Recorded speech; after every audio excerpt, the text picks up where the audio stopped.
with Sam Seder. The destiny of America is always safer in the hands of the people than in the conference rooms of any elite. Sam Seder. They are unanimous in their hate for me, and I welcome their hatred. We must guard against the acquisition of unwarranted influence, whether sought or unsought, by the military-industrial complex. The Majority Report with Sam Seder. Ever get the feeling you've been cheated?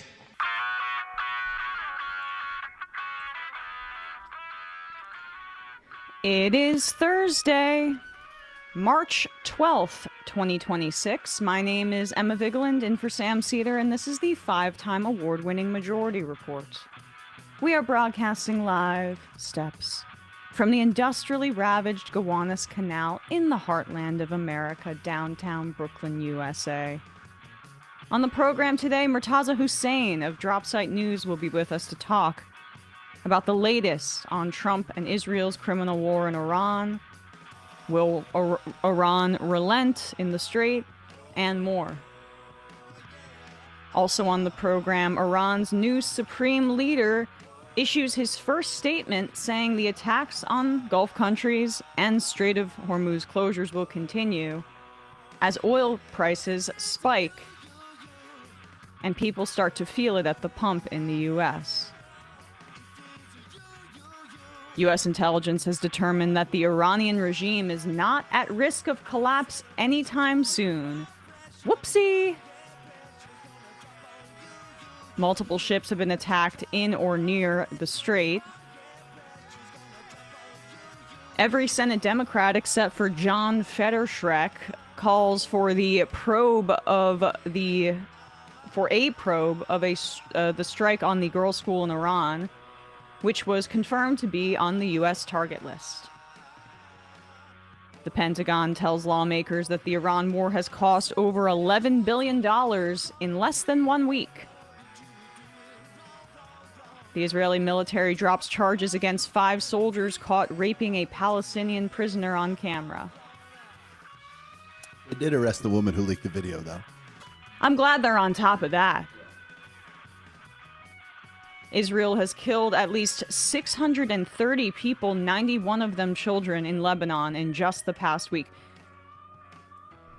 If this were Europe, do you think that there would be any hesitation about causing Israel bombing 7 countries a world war? 1/3 of Americans, 82 million people, say they have had to cut spending to pay for healthcare costs last year. Skipping meals and other examples. 85-year-old Jim Clyburn is running for re-election. Yes! Yes! Disgusting. What everyone wants. More gerontocracy. John Thune signals that the Senate will debate the Mass Voter Disenfranchisement SAVE Act next week, as Cornyn reverses his position on the filibuster to pass it amidst a primary fight. And lastly, Kash Patel says UFC fighters will train FBI agents this week. Don't you feel safer already? All this and more on today's Majority Report. Welcome to the show, everybody. It's an Majority Report Thursday. Hello, Matt. Hello, Brian. Hello, audience. I'm glad to be back. The news, not so much. Not so much. I'm excited to talk to Murtaza Hussain about some of Dropsite's excellent reporting on the Middle East, on this conflict, etc. But let's start here, because Trump is now basically saying that you just got to suck up higher gas prices. That's what his spin is this morning. But the national average for a gallon of gas has jumped around 35 cents in a week. And experts on energy are essentially saying that this is like the largest supply disruption in the history of the global oil market. Just to underscore the significance of this, the Iranians have shown no signs that they want to let up here, because what their objective is going to be is to cause enough pain to the West that they're not going to indiscriminately bomb civilians and their country again. I mean, the new supreme leader's father and mother were just, or I'm not sure if it was actually his mother, but father and the wife of the Ayatollah were just killed in these strikes. Dozens more of senior leadership, and at least 1,300 people in Iran have been killed, let alone the environmental catastrophe that the Israelis and the United States set off by bombing the oil depots. Despots, definitely not right. Sometimes those similar words get mixed up in my brain. But this was Trump yesterday at a rally in Kentucky. Now we're moving from calling the war in Iran a limited operation or an operation to something different. Oh, it's like a little jaunt, potentially. Here he is with his new spin on this criminal war in the Middle East. At the end of the year, we did an excursion. You know what an excursion is? We had to take a little trip to get rid of some evil, very evil people. It should have been done for 47 years. They've been killing our people. 47 years. Cattle. 47 years.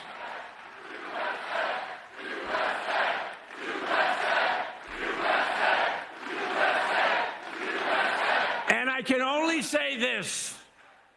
They were all prepared. They're very strong. You know, they're going to try and take over the whole Middle East. They were going to knock out Israel.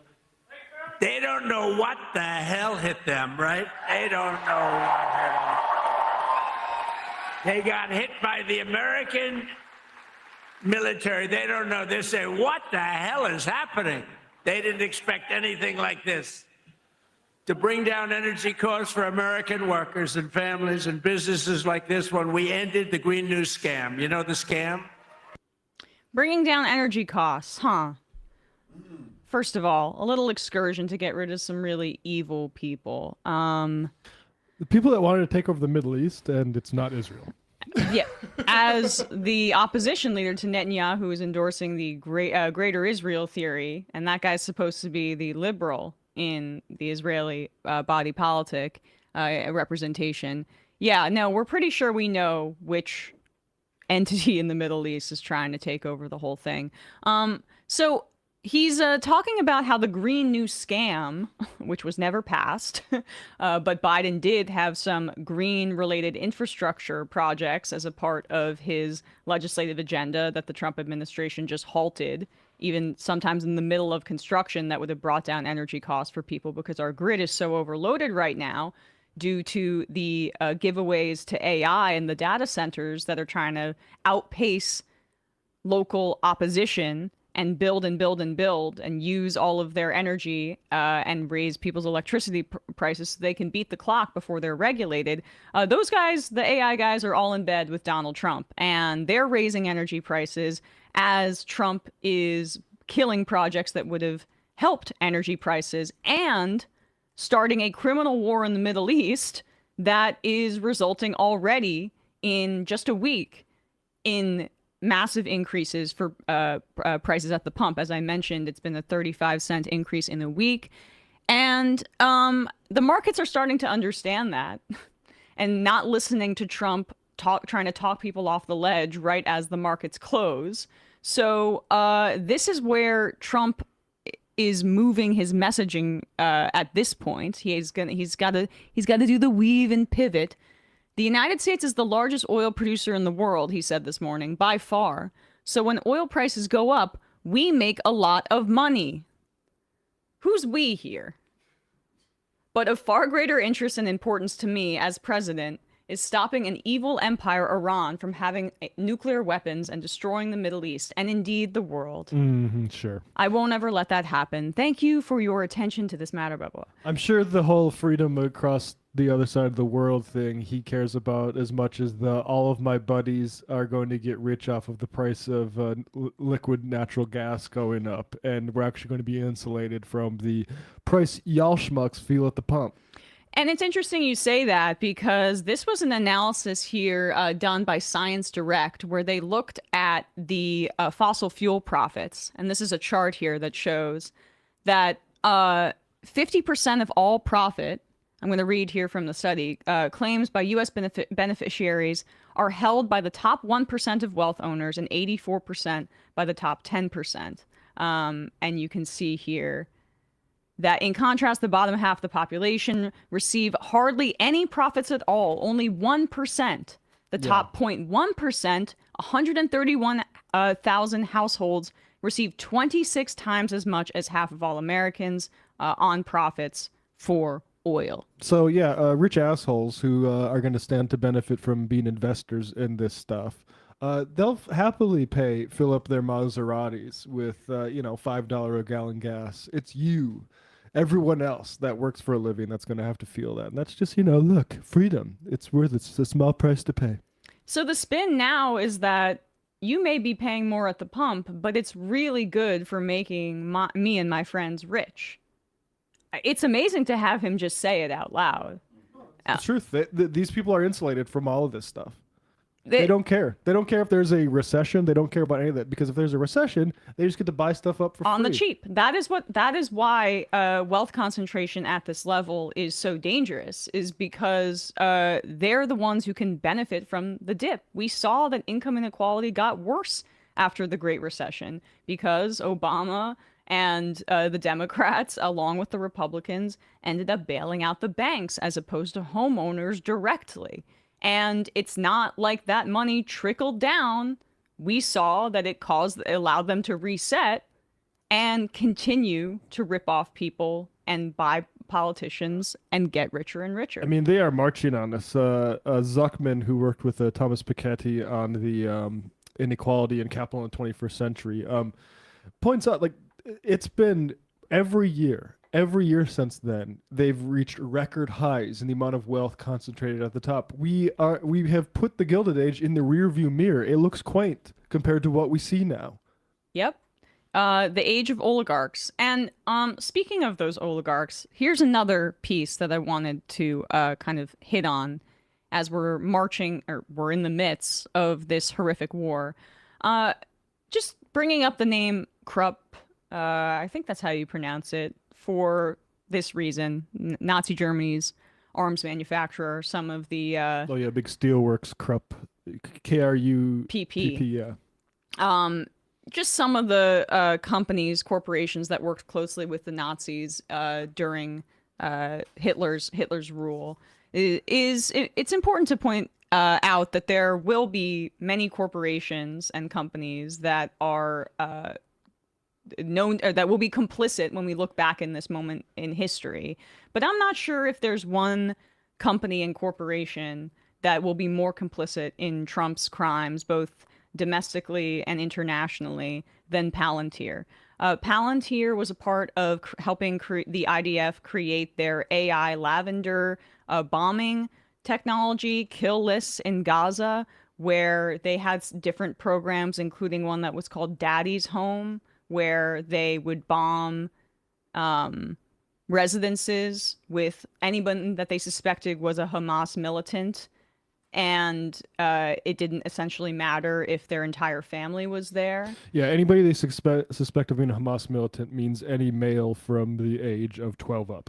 And we know from the Epstein emails that Peter Thiel was connected with Jeffrey Epstein, and then Epstein connected him to Ehud Barak. And that was conveniently when Israel, shortly after that, ended up opening its Tel Aviv office and was a part of the Palestine laboratory experiment, where they essentially test out surveillance and weapons technology on the Palestinians in Gaza.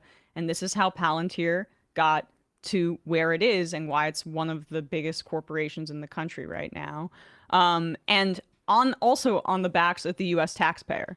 There is no company that I think has gotten more contracts under the Trump administration than Palantir. In July, the Army issued a contract with Palantir worth up to $10 billion over a decade. And that includes a nearly $800 million intelligence targeting software, this thing called Maven. And Maven uses Anthropic's AI tool Claude, and Anthropic has been getting a lot of good press for trying to say that they don't want the Trump administration to use some of their technology. In fact, the Pentagon ended up retaliating against them because they had some qualms about the use of their technology in wartime. Now, cynically, my view is that Anthropic is looking beyond the Trump administration to a new administration that might want to have the good AI on their side. OpenAI is angling in the same way as the Palantir gets richer and richer. But Alex Karp, said on CNBC that they're still using this technology. It's integrated into Maven. So for all of Anthropic's kind of public stance on this, their technology is still being used right now in wartime by Palantir. Palantir also, of course, we know has gotten billions and no bid contracts for ICE.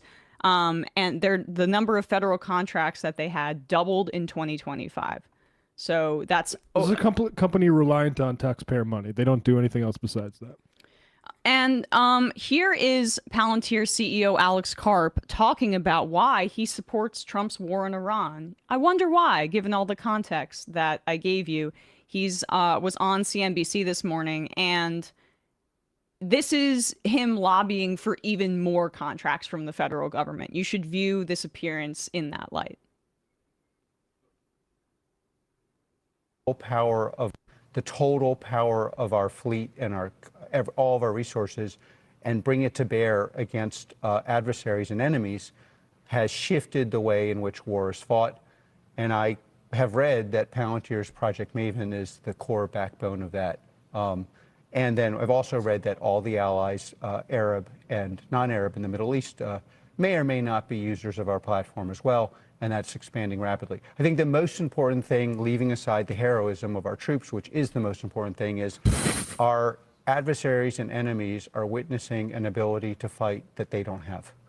And they are going to find it very hard to acquire for a couple reasons. We have, for better or worse, as many know, I've been essentially an anti-neocon. I don't really believe in the wars we fought in the past, but because I don't believe in regime change, and that's one of the reasons I'm supportive of this policy that we currently have. But what you want is to have a capacity that no one else can replicate, and America is the center of the AI revolution. Nope. The large language models on the battlefield are only useful if powered inside an ontology, and that's our ontology. And yeah, I guess I've read we're at the core of everything, and maybe that's exaggerated. Maybe. Yeah, but, for investor pitch. Yeah, on CNBC. I found that amazing. I've not been supportive of regime change wars in the past. Did he say that on Joe Rogan or something like that? They know that they have some issue with their past statements on this, but with this war, which the Trump administration said was for the purpose of regime change until they said it was actually for to destroy their nuclear program, but they'd already destroyed the nuclear program last year. They now know that they can't do regime change. U.S. intelligence assessments have shown that the infrastructure of the Iranian government has stayed in place in spite of the sadistic bombing campaigns that our government has engaged in. And anybody who has any familiarity with the Iranian state would have been able to tell the administration that.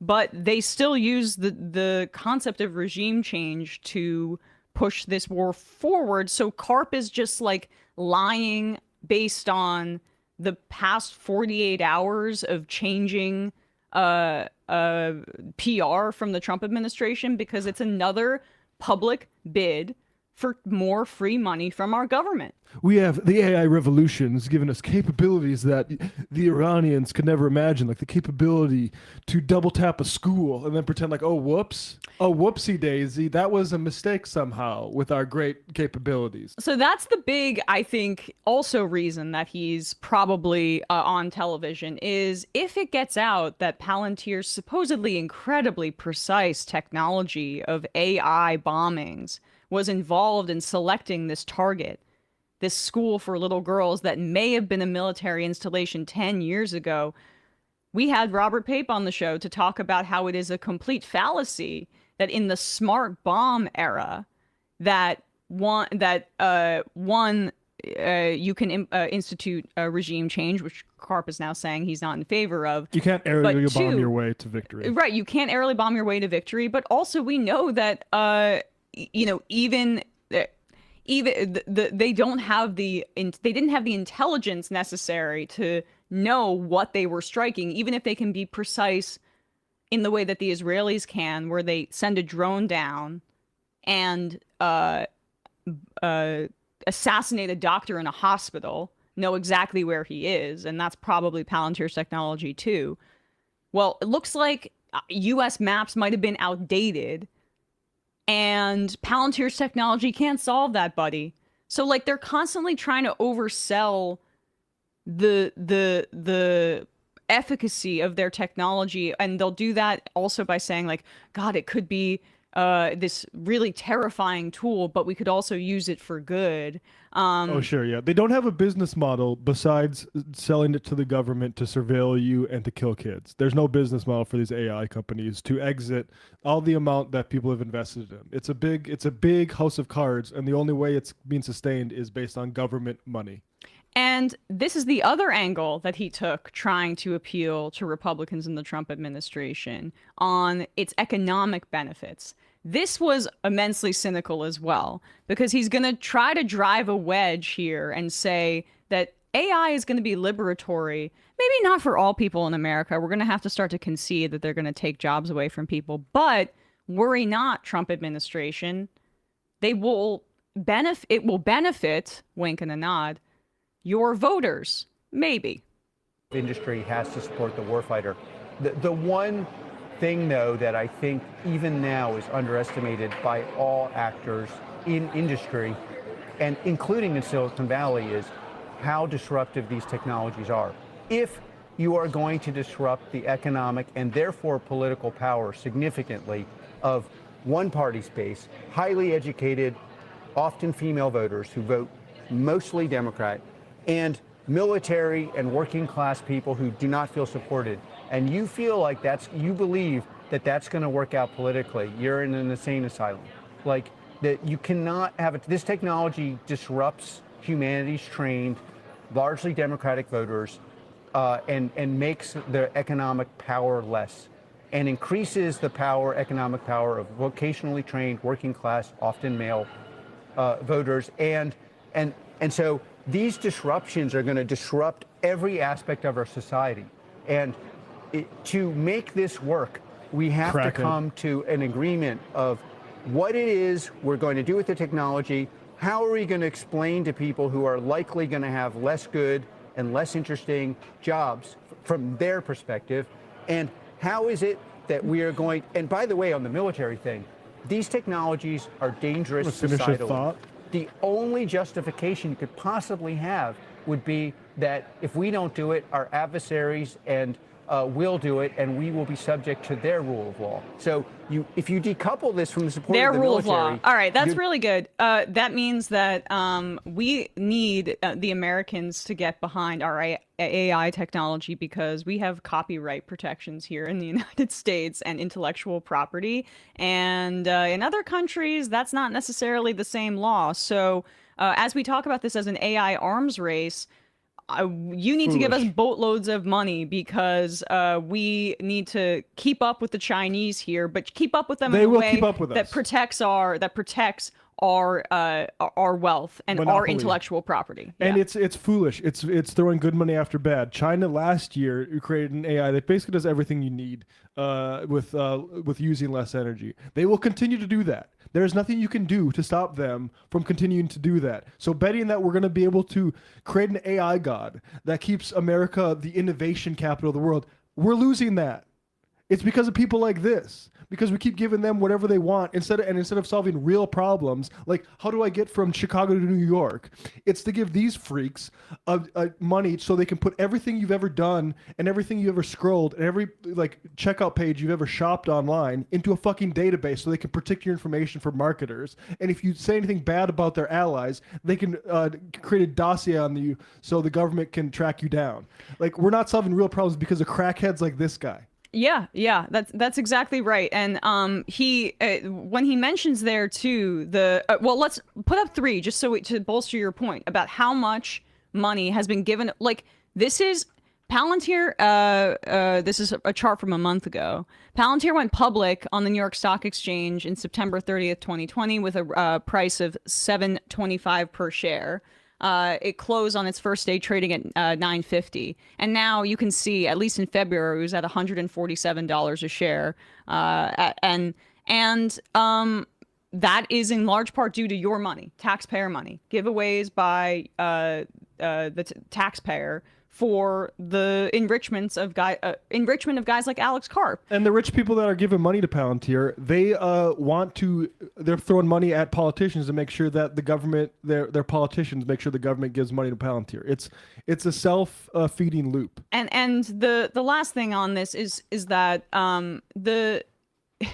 when he's appealing there to the MAGA base and says that it's a good thing women are going to be impacted more by our AI replacing their jobs. No more Gen Z boss in a mini. Yeah, and that means they get to be back in the home. That's almost the implication of what he's saying. Now, it is true that white collar workers, which is the implication of what he's saying, when you look at them as a whole, are a little bit more disproportionately women on like the entry level, but they're more disproportionate on the lower level white collar scale. I was reading, there's something in Pew that was analyzing this from a few months ago. They're overrepresented in lower paying jobs in like the kind of the more professional setting that he's saying is only going to be impacted there. So yeah, their jobs are likely to be replaced by AI.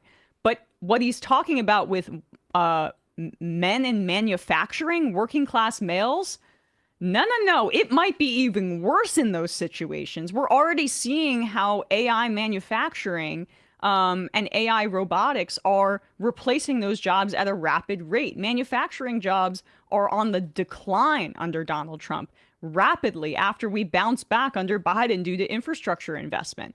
So what Karp is saying there is a lie, saying it on a national news platform, a financial news platform, in order to appeal to a specific Republican constituency and stave off a populist anger about AI, which is pretty bipartisan. And when you look at some of the polling on this, especially in areas where their data centers are really harming electricity bills and the environments in certain communities, Karp has got to be aware of some of that backlash. Plus, this really unpopular war where your AI technology is telling the Americans, time to bomb this school, might be a problem. Hakeem Jeffries, you going to take their money still? Apparently. In a moment, we're going to be talking to Murtaza Hussein. But first, a word from our sponsors. Raise your hand if you've been putting off a dental cleaning, an annual checkup, or honestly, any kind of doctor's appointment. Well, podcast audience, my hand is up too. When something feels off, I'm tempted to self-diagnose, just, look things up on the internet, spiral, downplay it, and say I'm probably fine. Well, if that sounds familiar, this year, let's do things differently. Let's find doctors we love and book appointments with ZocDoc. ZocDoc is a free app and website which helps you find and book high-quality in-network doctors so you can find someone you love. We're talking about booking in-network appointments with more than 150,000 providers across all 50 states. Whether you're looking for dermatology, dentistry, primary care, eye care, or one or the other, 200 plus specialties offered on ZocDoc. You can easily search by specialty or symptom to build the care team that is right for you. You can do in-person visits, video visits, whatever you prefer. When you're ready, you can see their real-time availability and click to book instantly. No phone tag, no waiting around. Appointments made through ZocDoc happen fast, typically within just 24 to 72 hours of booking. You can even score same-day appointments. I literally just used ZocDoc yesterday to finally book my dental cleaning. I'm doing it, my annual dental cleaning. I've been putting it off. Well, you're supposed to do it twice a year. So I'm maybe like a little 8 months past my last one. Finally booked it for next week, and ZocDoc made it as easy as possible. It's where I also found my dentist. I'd like to thank ZocDoc for sponsoring today's episode. Stop putting off those doctor's appointments and go to ZocDoc.com/majority to find and instantly book a doctor you love today. That's ZocDoc.com/majority, ZocDoc.com/majority. Thanks to ZocDoc for sponsoring this message. We'll put a link down below in the video and episodes descriptions and at majority.fm. And lastly, are you numb to it yet? This insane ride of life that we've been living lately. You've got AI coming for your jobs, geopolitical turmoil, to put it mildly, the market's bouncing around everywhere. It's no wonder most of us are hunkering down, saving, and looking for ways to protect our futures. You've heard of life insurance, but did you know that it's cheaper than you think? For around the same price per month as one of your streaming services, you can get the right life insurance policy. The younger you are, the cheaper it is, like double the price if you wait to buy a decade from now. And that is why I am looking for a life insurance policy today with SelectQuote. If you're new to life insurance, you are not alone. For over 40 years, SelectQuote has helped more than 2 million Americans understand their options and get the coverage they need. As a broker, their mission is simple: to find you the right insurance policy at the best price. Sam has spoken about this, how easy it is. SelectQuote has made it incredibly easy to find a great life insurance policy. And, you know, you gotta, when you're younger, even, you may not want to think about it, right? Like, it's a little bit of just stuff that you think it's never going to happen to you, especially when you're younger. But SelectQuote is on a mission to make sure that you have the security, even if you don't want to be thinking about it and it's in the back of your mind. SelectQuote takes the guesswork out of finding the right life insurance policy. You don't have to sort through dozens of confusing options on your own. Instead, one of their licensed agents will find the right policy at the right price for you, comparing plans from trusted, top-rated insurance companies to find a policy that fits your health, lifestyle, and your budget, and they work for you for free. You'll be covered faster than you think. SelectQuote works with providers who offer same-day coverage and up to $2 million worth with no medical exam required. And you're not out of luck if you have pre-existing health conditions, because SelectQuote partners with companies that offer policies for people with conditions like high blood pressure, diabetes, heart disease, etc. SelectQuote makes life insurance simple. Even if this is your first time thinking about it, head to SelectQuote.com/majority and a licensed insurance agent will call you right away with the right policy for your life and your budget. Life insurance is never cheaper than it is today. Get the right life insurance for you for less and save more than 50% at SelectQuote.com/majority. Save more than 50% on term life insurance at SelectQuote.com/majority today to get started. That's SelectQuote.com/majority. They shop, you save. Link below in the video and episode descriptions and at majority.fm. Quick break. When we come back, we'll be joined by Murtaza.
We are back, and we are joined once again by Murtaza Hussain, reporter covering national security and foreign affairs at Dropside News. Murtaza, welcome back to the show. Thanks for having me, Emma. Of course. Good to see you. Good to talk to you. Let's start here. What is the latest on the closure of the Strait of Hormuz? Because the new line from the Trump administration is short-term pain for long-term gain. What is your assessment of that spin? What is the long-term gain here? Well, it's really a risible statement, and I think Trump has gotten himself into a situation which is far more serious than he may have calculated at the beginning. For those who don't know, the Strait of Hormuz is a passageway, a relatively narrow maritime passageway through which about 20% of the world's energy transits. And you can imagine the knock-on effects of the disruption of that strait for even a few hours or a day or so. In the 80 years it's been used for this purpose, it's never really been shut down at all. Now we're over a week now of disruption and total shutdown of the strait to various degrees.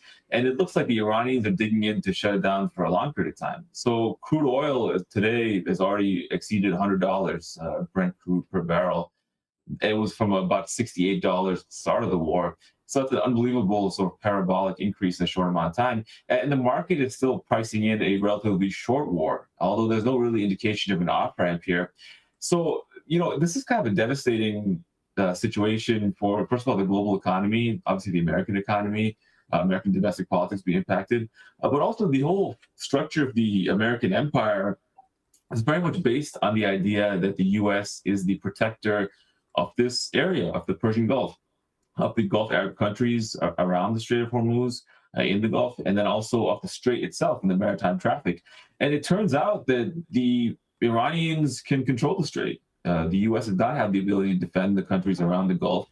It does not have the ability to defend the strait from someone taking it over, the Iranians in this case. And, if they were to, let's say, launch a major operation to open it, that would take, a very long time to get together. Even escorting ships through would take a very long time. It would be very dangerous as well, too. You could take weeks or months even to organize the logistics for that. And then very likely you'd have to invade Iran. You'd have to invade Iran in the coastal areas bordering the Gulf to sort of regain control of that.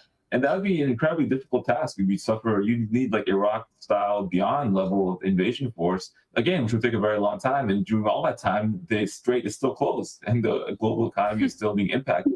So you've almost generated a situation where you're almost guaranteed a global recession or global depression even as a result of this huge shock to global energy markets by this decision to launch the war and then for the Iranians to close the strait. So I really see only a few really unenviable options for Trump now. The first is he could do that. He could escalate and start a much larger war with Iran, including a ground invasion and what have you, to try to open the strait by force. Again, it would have all the negative consequences I talked about, and on top of being very unpopular in America. The war is already unpopular, being worse if they have the ground invasion and casualties and all these things. It would be devastating. Secondly, he could just sort of back off. He could declare the war over and say he's done with it, regardless of what's going on the ground. He's hinted that he is on the verge of doing that anyways. He's been saying several times he wants to wrap it up already.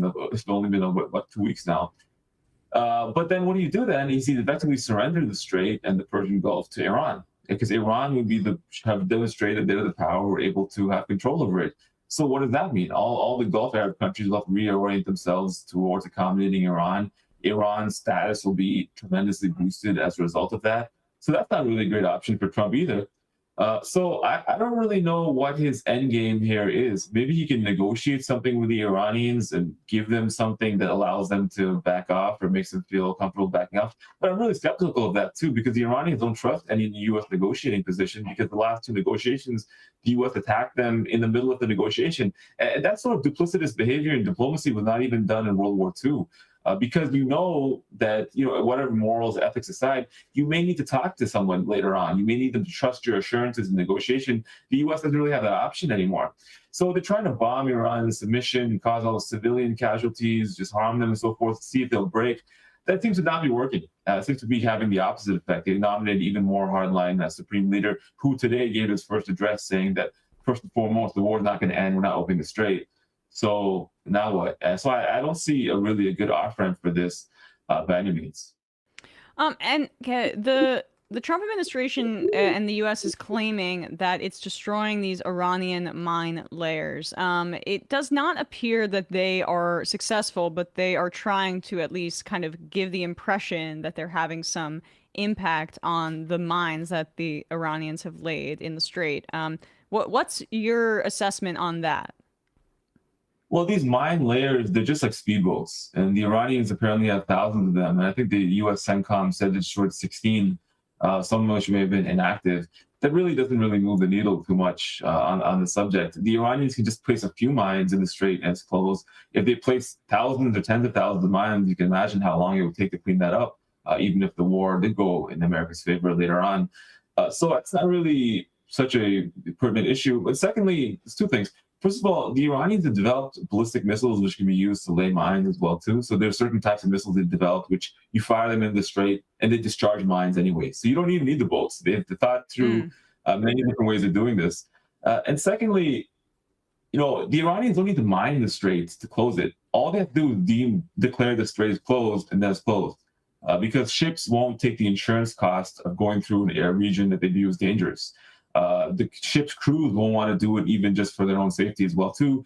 And most of the ships, or all the ships that have been hit so far, have not been hit by mines, they've been hit by drones. And the drones are launched from within Iran.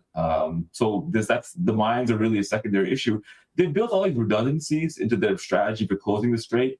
And I think the fundamental problem this whole conflict is that from Trump's perspective, this was an issue on his checklist he was trying to get off before he moved on to Cuba or ICE or a million other things. From the Iranians' perspective, this is a conflict they've been preparing for several generations now. The day that the U.S. came to try to invade them, and they view it as an existential issue. And the Trump administration has said it's an existential issue for the Iranians, so they're sort of viewing it appropriately. So they haven't thought of this a million different ways, what they would do in the situation, and the Trump administration has seemingly done no preparation for this. I'll give you one more quick example. The reason that the Iranians are even able to shut down the strait is because these bases that the U.S. has built around the Gulf, which is supposed to protect the strait and protect the countries in the Gulf, they were evacuated before the war because the U.S. didn't want to take casualties. And now those bases are being hit very heavily. Radars are being knocked out. All these things. There have been some casualties in Kuwait as well too, and maybe in Saudi Arabia from the attacks of these bases. But now you don't even have the bases necessary to project the force to reopen the strait in the first place. So how do you even get out of this without going a million times more deeply into it? And even if you do invade Iran, it's not even clear that you'd win that war. It's a very mountainous country. It's 90 million people. Yeah. They've been preparing again for the invasion as well too. So yeah, I mean, I think that we're headed for a huge economic catastrophe here, barring some sort of unlikely at the moment diplomatic off-ramp. The claim that actually let me pick up on something else that you said there, because I think that's really important, where you're talking about the interceptors and the United States running low on them. We saw them getting hit pretty hard. We saw that Korean media ended up publishing a few days ago an image of the United States dismantling one of their defense systems from South Korea to send it to the Middle East. Obviously, North Korea is one of the few nations isolated from the West that has refused to denuclearize. And so it appears that the U.S. is so desperate for this kind of technology that Trump doesn't really care if this ally is, put in a difficult position. And also, I think they took some heat domestically for allowing the construction of this previously. But perhaps you can shed some light on this. So these missile interceptors, they're a very important part of America's defense strategy, not just in the Middle East, but globally.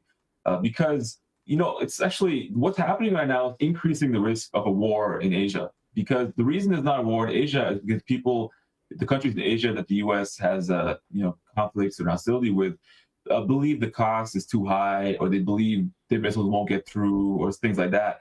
So if you move the missile batteries out of Asia, it makes the idea of, let's say, North Korea attacking South Korea or China attacking Taiwan more attractive, because they feel that, it's becoming easier now. The missile batteries are gone, and we're building up our own missiles ourselves. the balance of forces is getting more on our side. So this is actually increasing the risk of a major war in Asia at the same time, either now or in a year or two, because, one thing's very important, these missile batteries are not easy to replenish.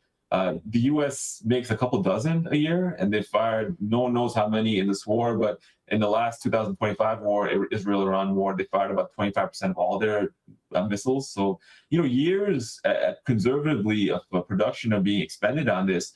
And it's giving, let's say, the Chinese a very perfect window of opportunity to, let's say, attack Taiwan or attack U.S. interests in the region and become the hegemon of that part of the world. So it's really cannibalizing all aspects of the imperial American system, the physical footprint of it, to fight this war, which is a war of choice and for which no one has actually defined any objective at all in Iran, and no one's defined the end game.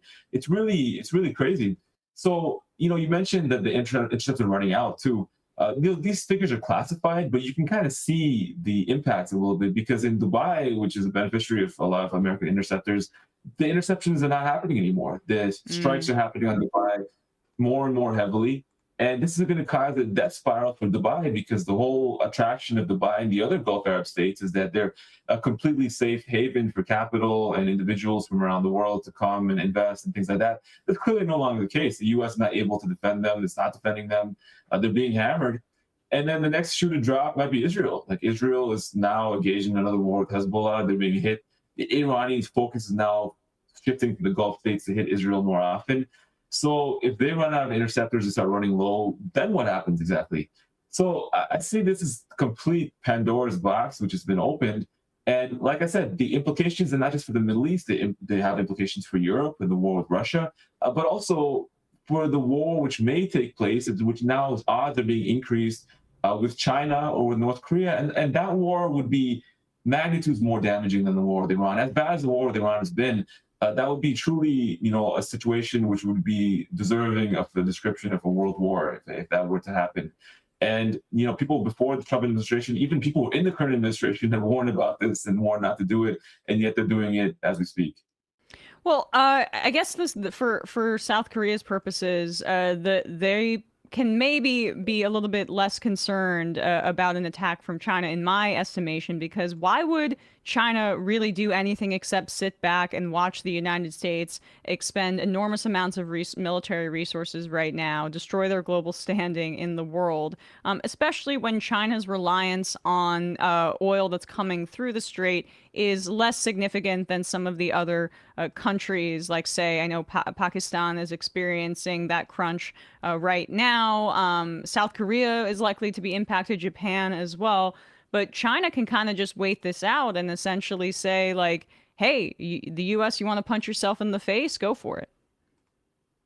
Well, this is just an unbelievable, the knock-on effects are so crazy, because you mentioned Pakistan and many other Asian countries, there's rationing happening in these countries. People are being told to work from home and not drive their cars. Entire countries, you're talking about hundreds of millions, maybe billions of people who are currently going through this in Asia at the moment. And one country is not affected is China. For a number of reasons, they have strategic reserves for situations like this. They're a large, well-resourced country, but also Iran is still selling its own oil through the strait. Its own ships are passing. They're selling more actually at higher prices, and who's buying them? China's buying them because China was willing to sort of ignore the sanctions and buy the Iranian oil. It almost makes you think that this is somehow coordinated. It's so strategically perfect for China in the situation, because it's heavily damaging all the rival or competing powers around them in Asia. They're okay. They're still getting oil even. And it's also draining America's resources, political attention, and many other critical factors they would need to contain or compete with China in the future. This does remind me a lot of the position of the U.S. in the world wars. Because before the world wars, the U.S. was not a global superpower. The European countries were global superpowers, and it seemed like it was almost like an invulnerable position of superiority. What happened in the two world wars is the European countries exhausted themselves fighting, and by the end of World War II, the U.S. had taken much more of a supplementary role later in the conflict. It wasn't one of the initiating parties that suffered most of the damage or loss. It was the only country standing and became the global superpower which exists today. What China is doing is very similar. They are not getting involved directly in the Ukraine war or the Iran war. They're feeding weapons, they're giving intel, they're giving other sorts of support to help Iran or help Russia and keep the war going longer. But they're not going to waste their own resources getting involved in the war of choice like that. They're just sitting and capitalizing on the benefits. And I do think this is going to end up being a historical turning point, one way or another, given what they're doing, which frankly is quite wise. I mean, so China has these reserves. They also are much further along on the renewable energy front, where they have that capacity where the United States doesn't, and of course some of the other smaller Asian countries that are going to be impacted by this. When you're comparing it to World War II, I had been kind of thinking about this. I was listening to Jeffrey Sachs speak about how this is already a world war, and I don't see how you can classify it as any other way.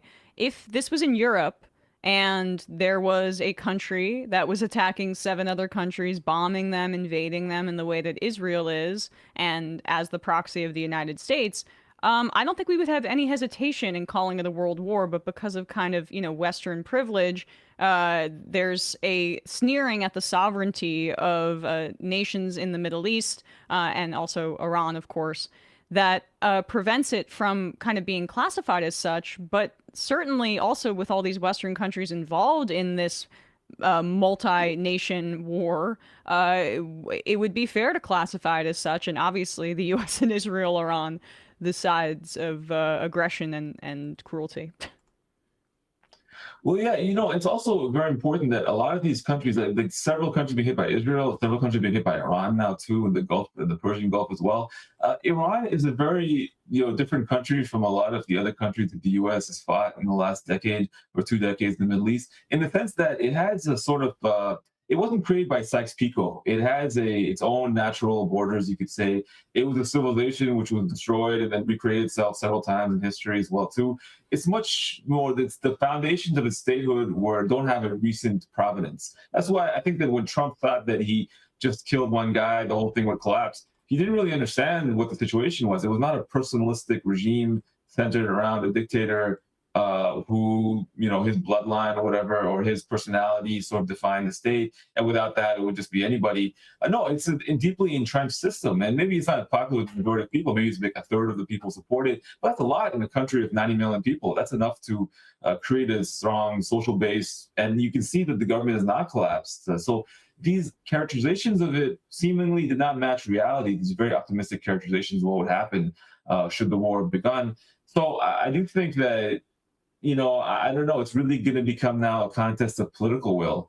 And in some ways, it does seem to me that as bad as it is, the best option for Trump maybe should just be to walk away now and just declare victory. You can say he destroyed the Iranian Navy or killed such and such people, and just say he won. And, his supporters, many of them almost have this uncritical support of him. Maybe they'll buy enough that we can just walk away. But, I don't really know what he's going to do other than going more deeply in and getting into situations even more of a disaster. I agree that domestically, politically, it would make the most sense for him to do that. But he has been, really talked into this by Netanyahu, by seemingly Lindsey Graham. The reporting was that Laura Loomer and Tom Cotton were some of the voices that he was listening to. And if you're listening to Tom Cotton, that is perhaps the most bloodthirsty person in the Senate. And yes, I'm including Lindsey Graham in that. Graham is just much more vocal and enjoying his appearances on cable television after a few drinks or something like that. But, it is pretty horrifying that Trump seems to have listened so quickly to the neocons and acted with such urgency that and look, this is part of his proclivity as well. I don't want to let him off the hook there, but the way that he launched this war seemed to have such little forethought that it's hard for me to view it as anything except him kind of ordering his cronies to act immediately. Well, Trump's whole self-image is as an iconoclast. He's like the person who does what everyone else says you can't do, and then he gets away with it. And it seems like that was working for him. He was on like a gambling streak where he was hitting. Like he killed Qasem Soleimani in 2020. Nothing really happened. He bombed the Iranian nuclear program. Nothing really happened. He just last month, seems so long ago, sorry, in January, He captured Venezuelan President Nicolas Maduro. Again, he got away with it. So I guess in his view, this was just another sort of thing he was going to do that someone said he couldn't do, and then he would win and he'd be seen as a maverick. But he miscalculated because the Iranians, actually, it's a very important and sort of ironic aspect of this, is that the one individual who was holding back the Iranians from retaliating more forcefully, even in the last Trump term, was Ali Khamenei. Ali Khamenei was a very elderly man. He was very risk averse. He had a policy of not having a war with America and not developing a nuclear weapon, not having peace with America either, and not giving up the nuclear program itself, but just not crossing any threshold, staying in a gray zone all the time. He's a very cautious individual. And many other people that the U.S. has killed in the last 2 years were very cautious. Hassan Nasrallah was also a very cautious individual.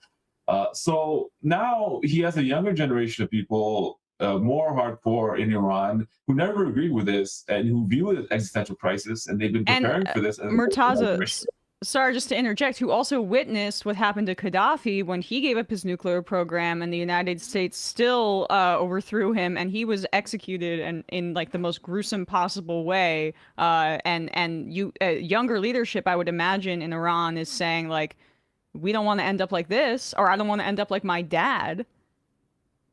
Absolutely, they know very well. And U.S. credibility in negotiating these things is like nil now. And like you can say that there were some U.S. administrations which are more conciliatory, but you have to look at the whole U.S. system in its totality. I don't think that the U.S. is structurally capable of making a deal with Iran. They made one in 2015 under Obama, and it was torn up a few years later. That was pretty much it. There's no real, consensus for that without that.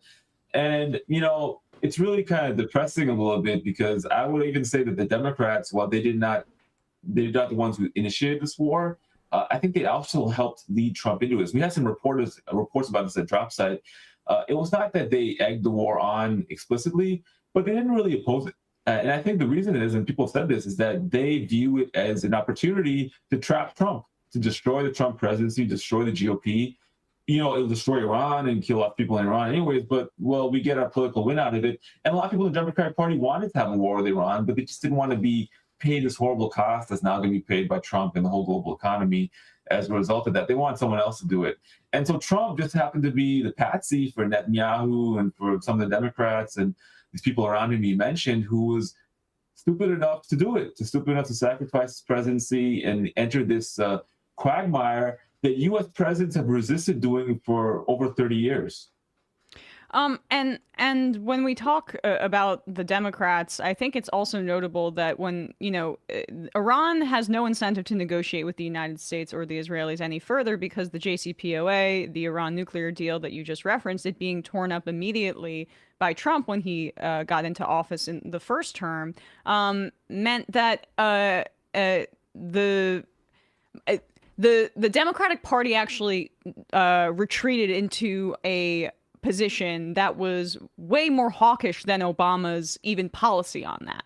Like to your point about where the Democrats are right now, Chuck Schumer, who was against the Iran deal, became the leader of the Democrats in the Senate, and the Israel lobby for their money got even more powerful, because in a post-Obama world, not to say that Obama was antagonistic to Israel, but at the very least, this was not something that the Zionist lobby wanted. They kind of quadrupled down their efforts on the Democratic Party and were able to buy them as opposition and undercut them. And that's part of probably why we're in this position. Totally. I think it's a corruption and infiltration of the American political system. And it's not just me saying this, you saying this.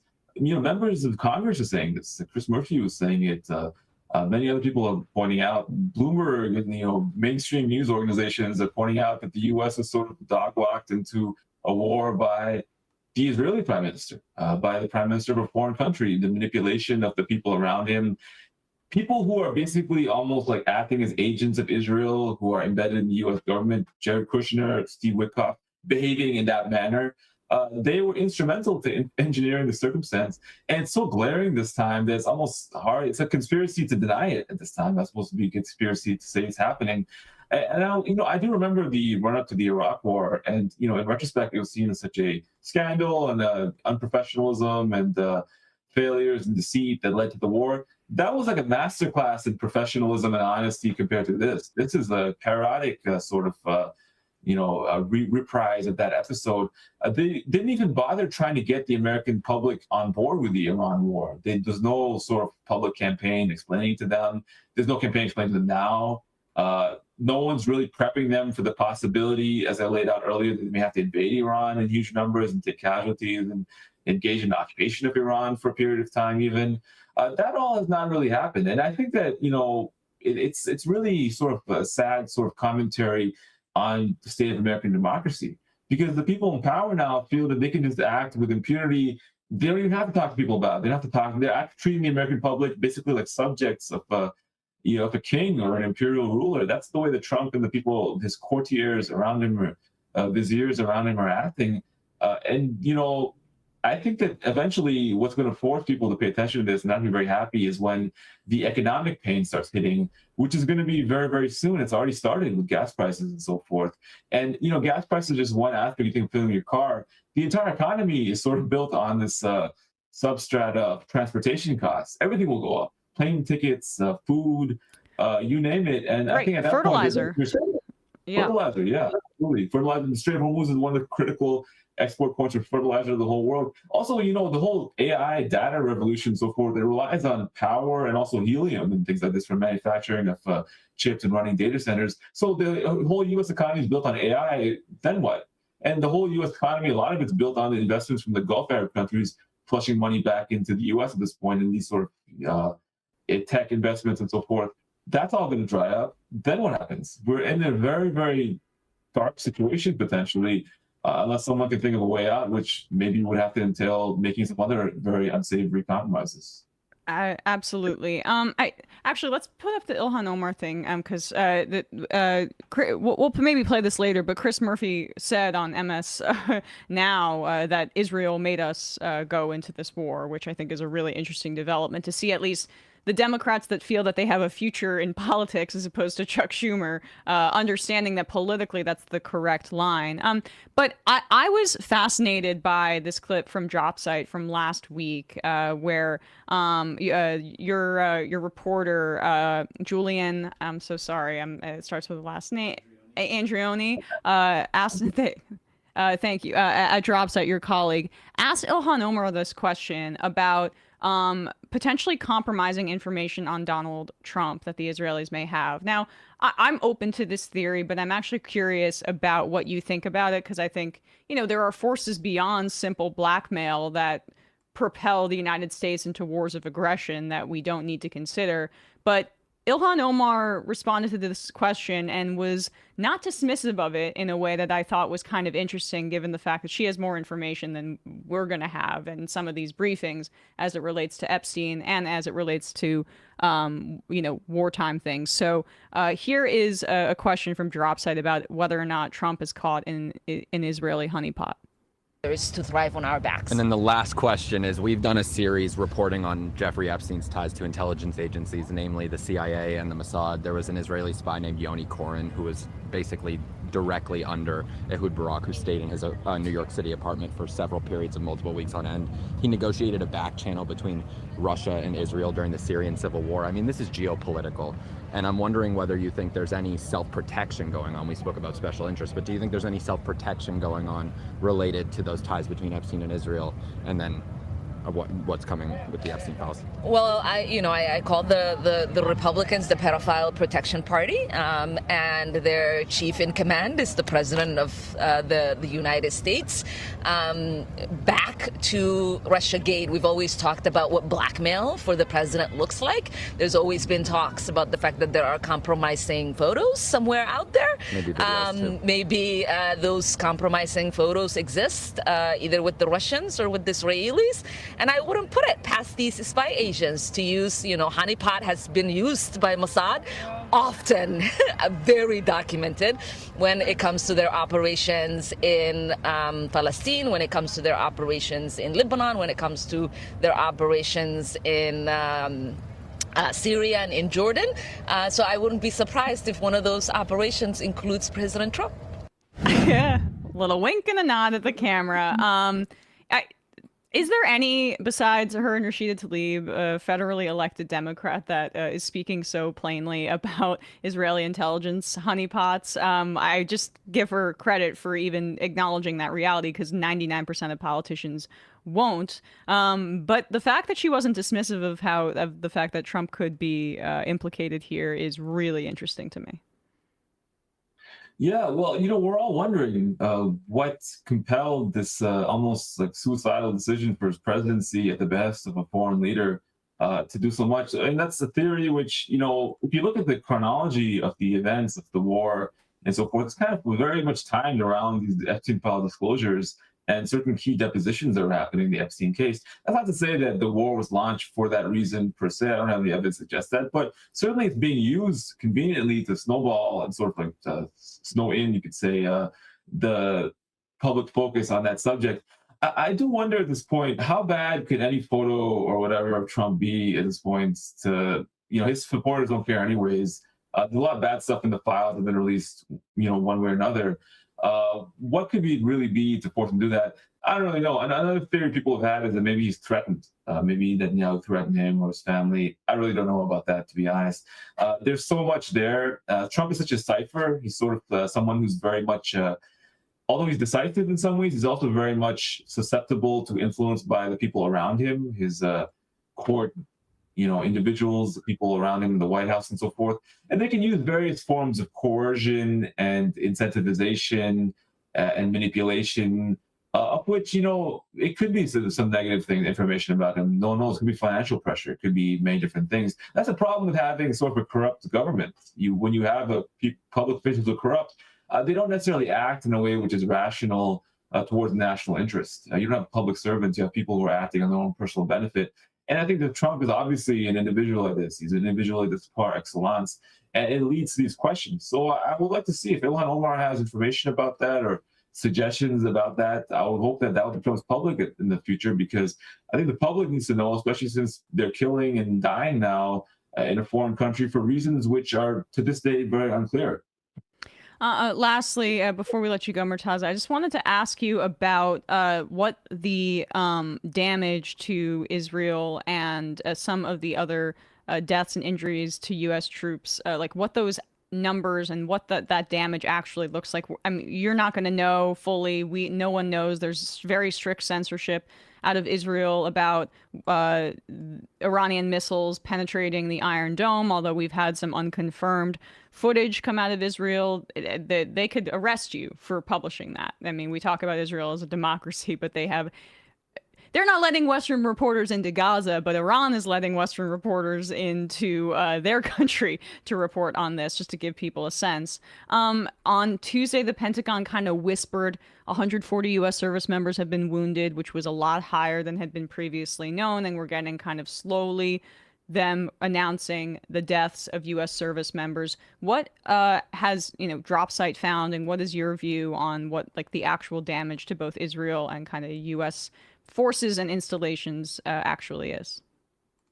Well, since the start of the conflict, I've been getting messages from people who are connected to military families, saying that there's a tremendous number of U.S. wounded in Germany and elsewhere have been evacuated. And, I think the public disclosures about this have not really been very forthcoming. I think what they're trying to do is drip out this information such that if you were to release information about a very large number of people injured or killed in the war right at the beginning, you might generate opposition to the war continuing right up front. So I do think that deaths sometimes are a bit harder to conceal, in the sense that people in the military families tend to talk to each other and these things get out. Some deaths in Kuwait and Saudi Arabia have been reported as medical conditions. People deployed there who died of medical conditions without any other explanation. So that's a way you can also fudge the data a little bit. And then the wounded, you mentioned there was a stark disclosure by Reuters earlier this week about 150 wounded in that attack in Kuwait. That's a lot of people, and some number of them are apparently serious wounded, people who could still pass away. So this is only the early phases of the war, and the war is nothing has been settled by any means at this point. So Trump has been saying he expects the numbers to rise, so that suggests he maybe have more plans for escalating the conflict. It's hard to say at the moment. With regard to Israel, it's very important that during the 2025 war, the last war with Iran and Israel, there were this huge number of videos that came out of Israel of ballistic missiles striking targets in Israel, in some cases doing very devastating damage, destroying whole city blocks, huge military buildings, security buildings in Tel Aviv were hit. And I think they would not like to reprise that information disclosure. They don't want the situation again where people are looking at those videos and assessing the damage and extracting political insights from that or even intelligence insights. This time they're making it very much under lock and key, but you get some hints of what's going on there, because as you can see, the reported in the Israeli press, the numbers of property damage claims, people apparently wounded in attacks and so forth. I don't think we really know at all, but it doesn't sound very good. And secondly, is a very, very important detail we have gotten from Israel, is that because of the Iranian destruction of many of the sensors in America's integrated missile defense system in the region, those sensors are supposed to give people in Israel advance warning for when missiles are coming. So you should get like 10, 15 minutes of warning. Now you're getting like 2 minutes, or you're not even getting a warning sometimes. The missile is just hitting. So that shows you these sensors are degrading a lot, and they're being struck more often and more harshly. And last night on Wednesday, the Hezbollah and Iran launched an integrated shared attack on Israel. Hezbollah launched many, many missiles from Lebanon, while Iran's launching from Iran. They're coordinating with each other. That's meant to overwhelm the system, such as whatever exists today. And I think the operation is still ongoing as well, too. We've been told, the Drops had reported this, that the Iranians plan to focus more on hitting Israel in the future and not the Gulf states. So, one can imagine. Wow, due to their success? Due to their success, that's I mean, because the hypothesis had been the drone attacks, you're going to get more bang for your buck, for lack of a better phrase, attacking the Gulf states, and then you can put pressure on the U.S. that way. But is that kind of the assessment now? Is that the missile attacks have been effective enough that they're going to continue? Well, on Israel? We sort of glean from this, and it kind of makes sense according to their strategy, is that the initial waves of missiles were not meant to hit anything. They're meant to exhaust the missile interceptors. So they fired that lower end, older missiles at Israel during that time, just to kind of, drain that down a little bit. They're saving the good missiles for when the defensives are down. And that's when they're firing. That's what they said publicly, and we reported as well, too. They're saving those missiles in eastern Iran and the missile bases which haven't really been hit, to hit Israel when the defenses are weaker, and then they can extract a lot of damage. So really, every missile fired now is an investment on a larger attack expected to come later. So that's actually what I heard recently, where the Israelis and the Americans would like to end the war too, because leaving aside all the economic consequences I mentioned, their situation starts looking very unenviable the longer the war goes on. And America and Israel, their militaries are designed to fight short, quick, decisive, brutal wars. They're not meant to fight long wars of attrition. Iran's military is meant to fight a war of attrition. So their advantages militarily start to accrue the longer the war goes on. And there's a example of this from the Iran-Iraq war. The Iranians fought an 8-year war with Iraq. 1 million people died in that war. Many of the leaders of the country are veterans of that war. So what's going on right now is not really the worst thing that's ever happened to them, per se. They've been through things like this, worse things in the past. Whereas for the U.S. and Israel, they don't really have any desire or capacity to fight a conflict like that. It would disrupt the Israeli economy. We have mentioned all the reasons it would be very disruptive in America. They don't really want a conflict like that. So, we have sort of a misalignment of expectations there. The one thing is that how much punishment are the Iranians willing to take? And it seems like they're willing to take a lot, because their view is that if they just, tap out today, what's going to happen is that the U.S. and Israel are going to rearm themselves. In 6 months, they'll be back hitting them again with the advantage again. Better to just do it all now. Bite the bullet, accept that we're going to take a lot of suffering now, but hit them nonstop, keep going for months, years, whatever it takes to gain the advantage. At the end of which you may be in a very, very different situation. So I think that's the situation. And the missile interceptors are basically exhausting at the point that myself and others expected them to exhaust in the war. And the war will get a lot more painful for the Gulf Arab states and for Israel should the Iranians continue to fire. Murtaza Hussain, a reporter covering national security and foreign affairs at Dropsite News. I mean, one of the best in the business right now. Can't thank you enough for your work. Really appreciate your time today. Thank you. With that, folks, we're going to wrap up the free part of this show and head into the fun half, where we will read your IMs. We'll probably take your calls. We'll see how it goes. Matt, what's happening with the Jacobin show and with Life Reckoning? Great Left Reckoning earlier this week. Tomorrow on the Jacobin Show, Ido Elam, the refusnik from Israel, will give us a update on what it's like being anti-war in Israel in this current moment. He's going to record that with David soon, siren permitting. And also Kurt Hackworth and Jose Luis Granada Ceja, I believe, will be talking about Scheinbaum's debt relief and other stuff that's going on with our neighbors south of the border. So check that out tomorrow. New time at 3:00 p.m. Eastern time. Jacobin Show will be on after a little bit after Majority Report. So check that out. Check that out. And also today, it's all right. Also today, I'm going to be on the Bituation Room with Francesca Fiorentini. We did sell out the live show that is in a week and a half in LA. But if you want to watch it, you can become a member at not jointhemajority.report.com, but you can become a patron of the Bituation Room. But I'm going to probably be doing Francesca's show like once a month going forward, just because we like to chat. We like to enjoy our time together. So I'll be on today, this afternoon, pretty shortly after this show wraps. Hello, Brandon. Hello. How are you today? I'm doing wonderfully. How are you doing? I am doing well. What's happening on the discourse? Well, a lot of things are happening on the discourse. But before I tell you, I just want to say that yesterday was my mother's birthday. So happy birthday, Mom. Oh, happy birthday, Brandon's mom. That's very wholesome of you. Mama of the country. Exactly. She may not be the mama of the country, but she's the mama of my heart and also me, literally.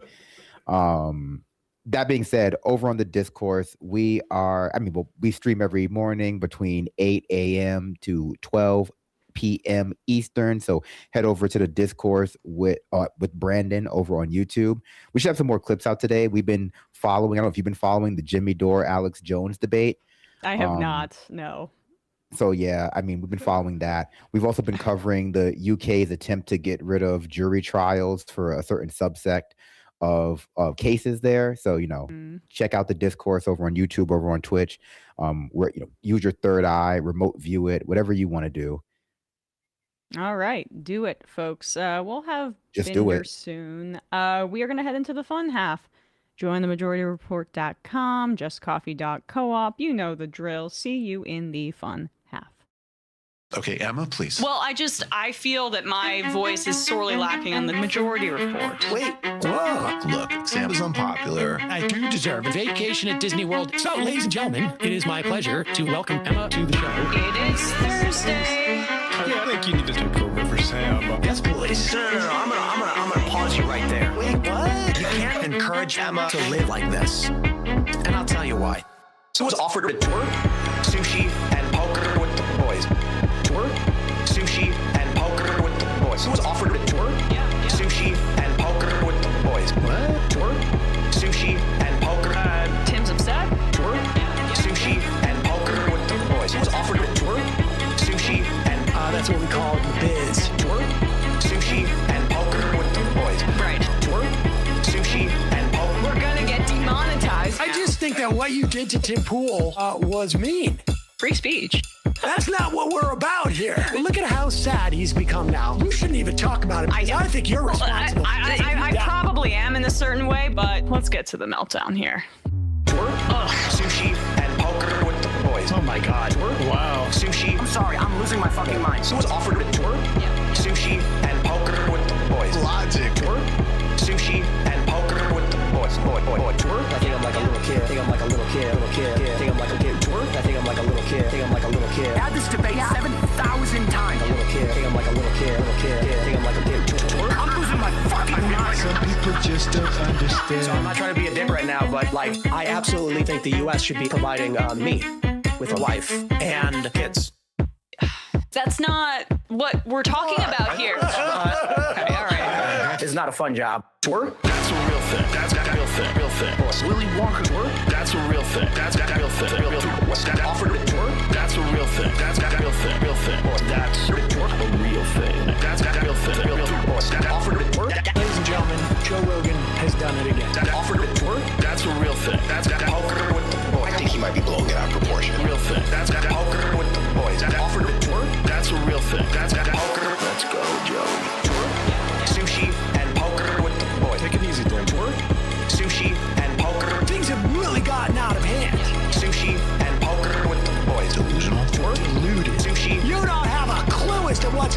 live YouTube. Sam has like the weight of the world on his shoulders. Sam doesn't want to do this show anymore. It was so much easier when the Majority Report was just you. You were happy. Let's change the subject.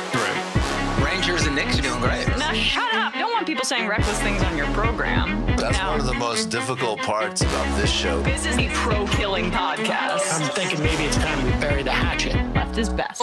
Trump Violet Tour. Don't be foolish and don't fucking tweet at me and don't bitch. The way Emma has cucked all of these people. Love it. That's where my heart is, so I wrote my honors thesis about it. She wrote an honest thesis. I guess I should hand the main mic to you now. You are to the right of me on foreign policy. We already fund Israel, dude. Are you against that? That's a tougher question I don't have an answer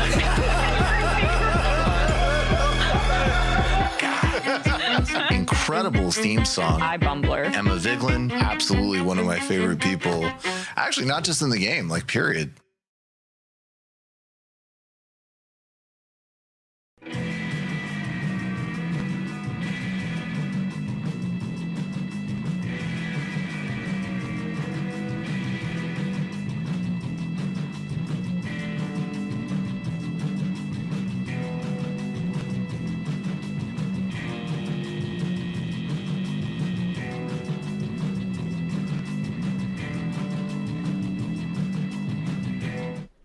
We are back, folks. It is the fun half of the Majority Report. We're still waiting on Matt Binder.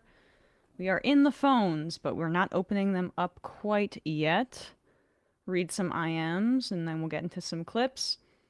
Darth Moose. In Emma's song, Tim saying, "I'm feeling like a little kid," and then skateboarding into Trump's arms is chicken soup for my soul. Also, Michael saying logic.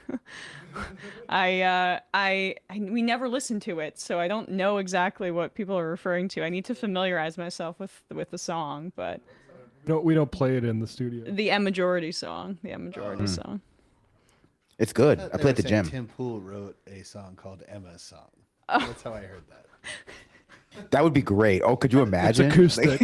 It's his, and he just stole it from John Denver and just changed the name. No, it's that like Blink 182, like ding ding ding ding ding ding ding. Yeah, well, there's also a song called What's called? There's also Bon Iver for Emma. No. So he has some options I would to love work to see from. Tim Pool try to sing like Bon Iver. Some sort of he's not punk, some sort of like alt rock 2000s version of Bon Iver, speeding it up. Bon Iver has good politics, so What? I mean, soon he'll be in his experimental phase. Like he'll be in his experimental music phase, like Eddie Vedder. Maybe he'll switch over to something a little bit more exotic, like a sitar. Like he'll start playing like the shamisen. I don't know. Beatles. Yeah, you're like George Harrison going to India. You think that Tim Pool has that capacity? Mini psychologist definitely thought Emma was going towards, speaking of oligarchs, a word from some of our sponsors. No, I was not doing that.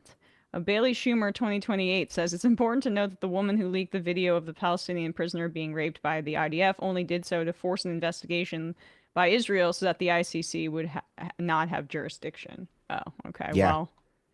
Well, they investigated and found that they did absolutely nothing wrong. So, I mean, that's important because, like, if you don't investigate, then you don't get the benefit of complementarity, like, or something like that, where, the ICC steps in. Science is Political said, my ears perk up when I hear MR read from Scientific Studies. Teddy Yahoo, you all don't appreciate Trump enough. He is removing all the migrants to free up those jobs when AI takes all the desk jobs. Ugh. Polished Granite Counter Tabletop Issues says 2 words, more Murtaza. Yeah, Murtaza was great. Support places like Dropsite and Zateo and The Lever and American Progress. Yep. We'll be supporting Zateo tomorrow with Mehdi Hassan. Oh, yes, we will. Nice. Yes, we will. Let's see what we have going on here in sound. Do we have Binder? No? Do another. All right, I'll read some IMs while we bring him in. Sergeant Flux, keep in mind military contractors are hired separately from service members, and reporting on their deaths or injuries are de-emphasized by the government. Hell, the government has been doing this for years to avoid extra scrutiny with the public for previously unpopular wars. Yes. That's why it's funny Trump saying, like, maybe we'll bring back the draft. And I did appreciate Greg Stoker's comment on that, which was like, go ahead, try that. Yeah. Good luck.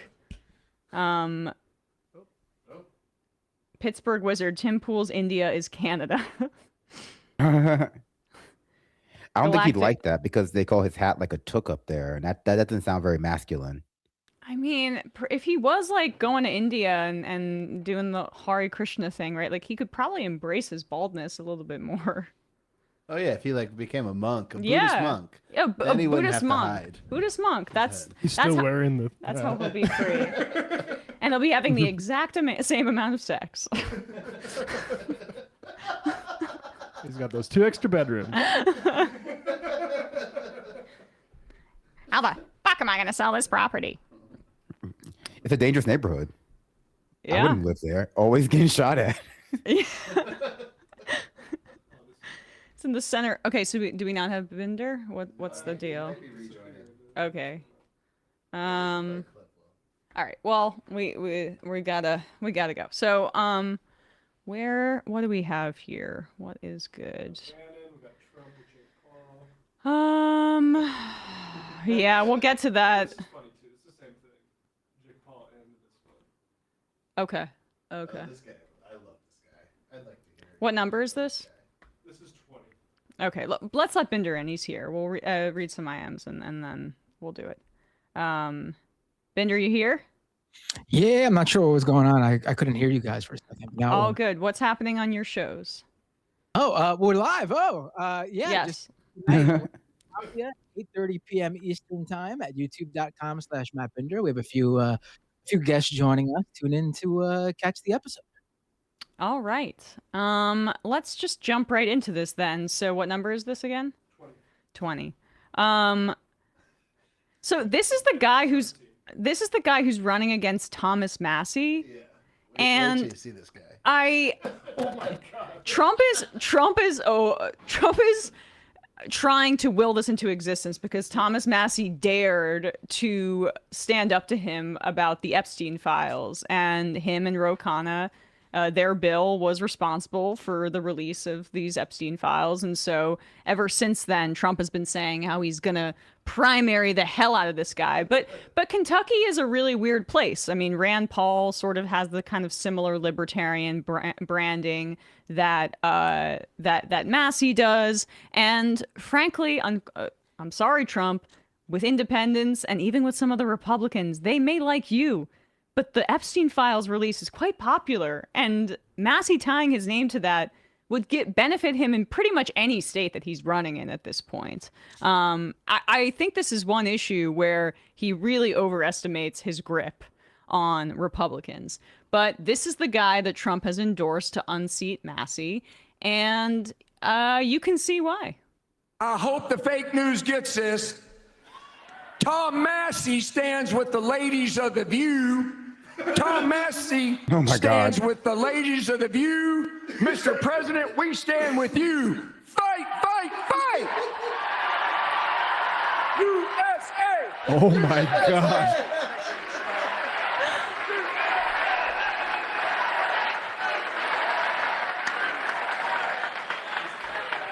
I'm telling you, that is the greatest candidate. Wow. Is it just me, or does this guy look like Bolsonaro a little bit? Is it just because it's like a small window? Or Michael Flynn, if he kind of got one of those patented facelifts. But I do like how we've moved from Obama's in bed with the terrorists. You know, Obama stands with the terrorists. Now we're on to Tom Massey stands with the ladies of The View. Ladies of The View. The View. The ladies of The View. The gender extremists at The View. Yes, the ladies. See it. The ladies at The View, they're coming to take your jobs. Don't you feel it there in Kentucky? Whoopi Goldberg is right about to replace you at the factory. He sounds so Southern, he turned into like Norwegian. The or something. Yeah, exactly. It sounds like the Swedish chef. And we all know. What incarnation? We all know what the axis of evil is. It's Joy Behar, Whoopi Goldberg, and I can't remember a third person on there. No idea. No, Hasselbeck hasn't been on there for like 20 years. They swap a lot. Barbara Walters. Barbara- I think she died like last century. And yet she still hosts The View. I'm not sure if you're aware of this. But to the conservative, she's basically like Emmanuel Goldstein in 1984. Like, it's The View is this underground opposition. Right. yes. Gosh, the radicals at The View. I think it's just because probably a lot of the people in their lives that they hate watch stuff like that, where it's like, oh yeah, my wife watches that, and they're sometimes talking about lady issues, and that makes me feel disenfranchised or something. So I think it's aimed at a certain type of conservative voter for like then the person in their life who watches The View is like the radical liberal. Right. And also, I think they strenuously object to women being on their television who are not there as like purely sex objects. So they're women that have opinions. Many of them are women that are above the age of 50 or in their the middle part of their life. And for Republicans, that means you should basically not be seen or heard from ever again.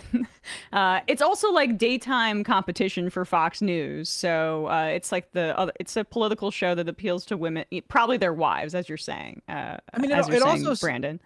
It also is the perfect encapsulation of where the conservative and right-wing like mindset has gone in terms of who they view as their arch nemesis. It's no longer like the politicians on the other side of the aisle. Their biggest villains or the terrorists. Their biggest villains are the liberal coded TV hosts that include some celebrities, I guess, that don't like them or that they don't like. And that's like almost been where Trump kind of fits in the emotional psyche of the MAGA supporter, which is as a person who fulfills their fantasies. He goes up there and says slurs. He says things that are untrue, but they get a thrill out of the fact that he can say it because it feels true for them. It's the quote from right after he got elected where that guy on Wall Street told, I think it was like the Financial Times or something, we get to say the R word again. Trump acts like the guy, he's their id. He's a manifestation of the person who can go after all of the liberals that bother you. And for, I guess, this audience, it's the ladies at The View. The ladies of The View. Yeah, but I mean, to Matt Bender's point, like, it really is a sign of how low they've been laid by just decades of, propaganda by the Republicans. Like, they can't afford gas. They can't afford to send their kids to school. They can't afford a lot of things, like the Trump voters. At least the ones who aren't billionaires can't afford things, and things are going to become even more unaffordable. But yeah, you can say slurs, I guess, if you don't mind, like, losing whatever job you still have, or at least the president can say slurs. It's all seems so very petty. People have really lowered their standards. I mean, look, gas might cost $5 a gallon, but you can stay home and just hate the women on TV. Yes. Yeah. I mean, Thomas Massey stands with the victims of Jeffrey Epstein and the ladies of The View. Ladies of The View. I stand with the girls that Trump abused, and by stand with, I mean stand next to. It's actually a great like test of how much the Republican voter is just a cow that can't think. Because Massey, look, Massey's not obviously like I don't share an ideology with Thomas Massey. Right. That he's willing to stand up against war and also call out his party for being led by people trying to protect a pedophile conspiracy.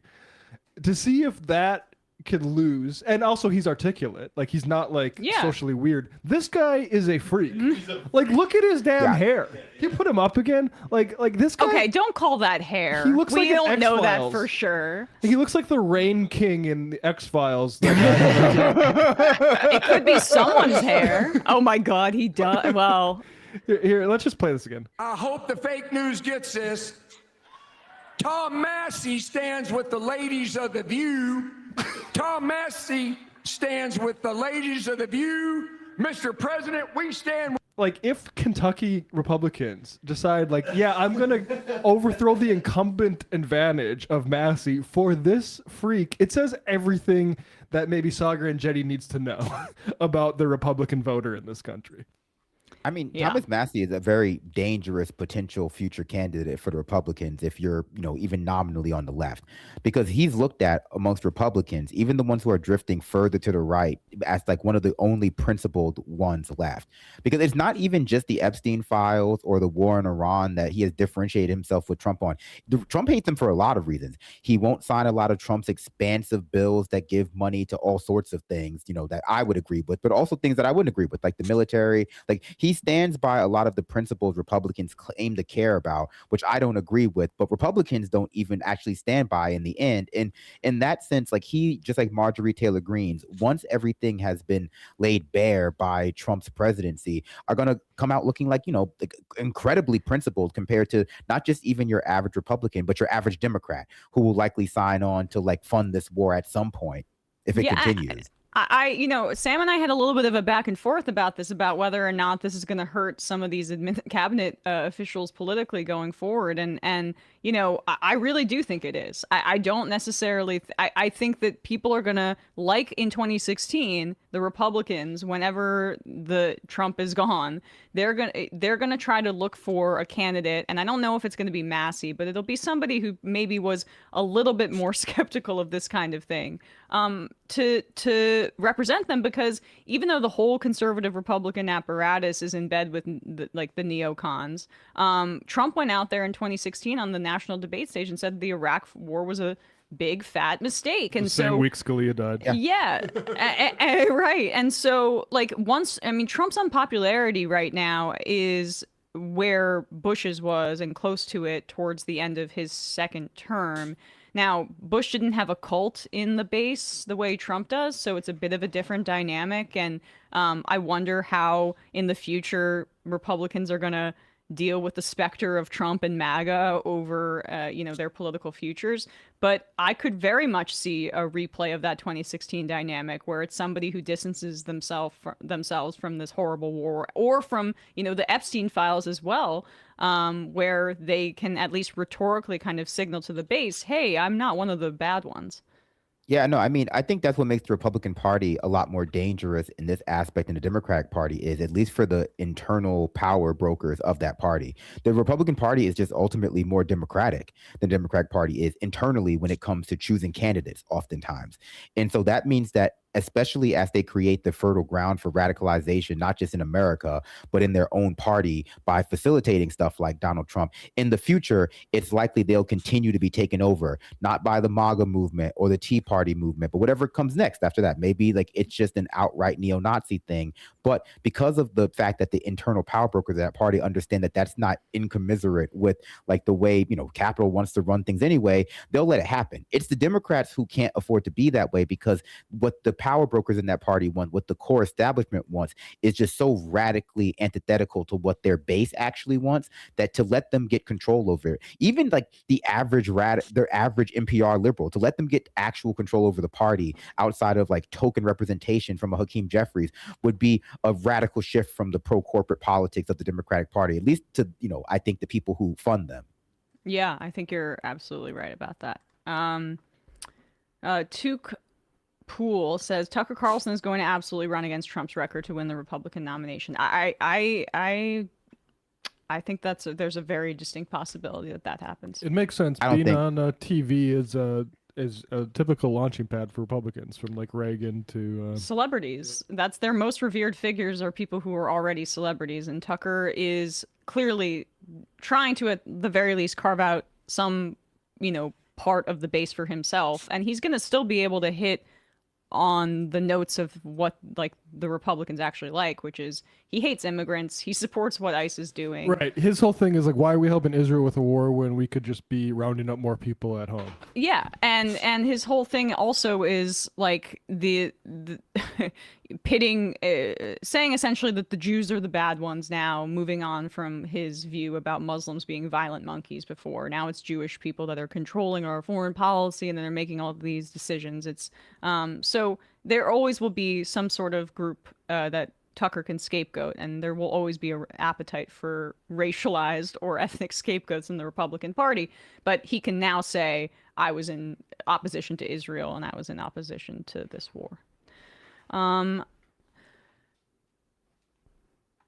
Let's open up the phone lines now. 646-257-3920. Planter Dakota says, but a lot of Appalachian anti-government sentiment seeps out into that area as well, so it makes Massey popular. Yeah. Kentucky is like a weird state in the way that Vermont and Maine are kind of weird states politically, or Alaska is. They have their own political tradition. Massey is a lot less weird to me than whatever the hell Gallring is up to. Yeah. It's like a Nazi that escaped to Argentina or something. Yeah. Scientist from Maine, that voice cracking on the final fight really sold it for me. Calling from a 308 area code. Who's this? Where are you calling from? It is Kowalski from Nebraska. Kowalski from Nebraska. I thought it might be you. Would love your thoughts on what's happening right now with fertilizer, given Trump's war in Iran. So what's happening over at Kowalski Family Farms? There is no war in Ba Sing Se. Oh, everything thank is you. fine.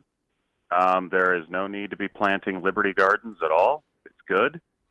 This is all part of the plan. Yes. Trump and we're did fine. say, yeah, it's not a war. There's no war in Iran. It's an excursion. So there might be an excursion in Ba Sing Se, but not a war in Ba Sing Se. Yes, the trade disputes with the Fire Nation. It's fine. No, the situation there is pretty bad. I actually got to go on the Humanist Report with Mike recently to talk about the fertilizer thing. So if anybody wanted to see more in depth there, I encourage people to go watch that video. But essentially, we need liquid natural gas, LNG, out of the Gulf states. Qatar is one of the biggest nations in the region that exports liquefied natural gas, which is absolutely needed for countries like India and even the European markets, and to a lesser degree that LNG needs to make it to the Western Hemisphere. The U.S. will pick up a lot of the slack, but there's only so much we can export, so don't expect a shortage of food, but do expect there to be some food inflation as the price of all of these goods go up. That's pretty much the big takeaway on the food front, and I mean, at this point, it looks like if the war stopped now, somehow you could convince all these people in Iran who have lost loved ones to not have, vengeance in their heart, and I would not blame them for it. It would take us probably 90 days to resolve just where all the ships are, because Wow. everything's out of whack, like during COVID. So there's just a buildup of ships in the wrong locations. So we should experience some food inflation. It'll be less in Europe and North America, probably more in the global south. Okay. Always them who get the suffer. Not good. Not good. No. All right. Well, any other updates for us? Yes, with the recent passing of God, if you are missing meaning in your life, I highly recommend becoming a patron supporter of Left Reckoning. There you will find the hope in these, troubling times. Agreed on that front. Thank you, Kowalski. Yeah, Matt is enthusiastic about that. Appreciate the call. Yep, you all have a good one. Thanks so much. Bud Holhertz, is Emma secretly an Avatar The Last Airbender fan? What a goat for real. Yes, I am a fan of Avatar The Last Airbender. I've watched it a few times through. Okay. So hot like it's the gold rush. I don't know if that makes sense there. June Oliver. Have you seen Iran's AI Lego video? A sentence I never thought I'd say. No, I have not. Nope. Governor Hot Wheels Hasselbeck has been on The View this week as a guest host and is still the same knee pad wearing GOP shill she was before she left. Yes. Look, if you're a Republican on TV, you are basically contractually obligated to bounce on it, whatever Trump says. Yeah. Like, look at what's his name, CNN. Tapper. Jennings. Jennings can never, ever step out of line. Everything that Trump does is just the greatest thing in the entire world. Let's what's this one? What number is this?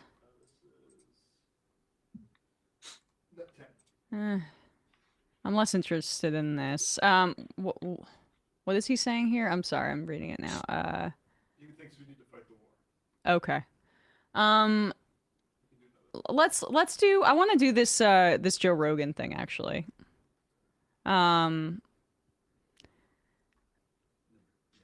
Okay. So Joe Rogan is sort of trying to approach with like the most cowardly trepidation critique of Donald Trump, his criticizing Donald Trump. Because everything that was sold to his audience on his podcast when he had all of the oligarchs that populate the administration on to lie about what his agenda would be, I mean, it's all falling apart. The economy is getting worse. Gas prices are rising. Inflation is rising. Unemployment is ticking up. The cost of living has gotten worse since Trump got elected. And then, of course, this idea that Trump was somehow anti-war, which might have been the number one argument on these bro podcasts that was being made to try to sell the Trump presidency to them. It's a little tough now that Trump has set a record for the number of countries that he's bombed in his in a year. I think it's something like 7 or 8. No president has done that before. But bombing's not an act of war. It's just an act of, like, awesomeness, I guess. Well, Iran, going to war with Iran, a little bit of a different story. And they're calling it a war, but it's also not a war. It's some sort of limited operation or whatever. So here is Rogan on with the trigonometry guys trying to grapple with the fact that Trump just started an illegal criminal offensive war against Iran when they had not attacked us at all. And clearly it was at the behest of Israel. Here he goes. Who looks at Trump and goes, yeah, let's fuck with that guy? Right. He's 80. He doesn't have much to lose. Right. Last term. That's the scary thing about old leaders. It's like death is imminent. It's within a decade, if you're lucky. That's spooky. That's spooky. Like, you know, you're making decisions for babies and children and the future of the world. Yeah. And you've only got 10, maybe 10 years left on Earth. Wow, and he's getting goes it. Great. And also, you start to degrade. Oh, yeah. Your cognitive functions. It doesn't, I'm not saying that he's got dementia or anything like that, but you're just not as sharp when you're that age as you are when you're younger. He is, I mean, he's kind of weird. Like when I think about how much Barack Obama aged. Yeah. How much Tony Blair aged. Yeah. Trump has not aged like that. What? What? Sorry. Do they go on? Because look at a clip of Trump in his first term. It is a different fucking person. They do go on, but let's pause for a sec before Rogan gives this anecdote about Trump that, you know, is funny in and of itself, that he heard from Bobby Kennedy Jr., his other BFF that he allowed to launder all of this pro-Trump propaganda on his show. Regardless, like, you were able to Google that Trump was about to be the oldest person ever elected as president, right? We've now broken records on this. First, it was Trump was the oldest president ever in 2016 when he was elected. Then Biden. And then Trump beat Biden. Trump is older when he took office in 2025, older than Biden was. So this was pretty apparent via Google search. You're just coming to this now? But, I mean, maybe he just realized that older leaders maybe aren't the best way to go. He probably wasn't saying anything at all critical of Joe Biden's age or his mental decline, right? I mean, probably not. Probably not. Probably not hours and hours and hours. And hours and hours and hours and analyzing videos of Biden falling and stumbling. Right. I mean, maybe he just realized that now.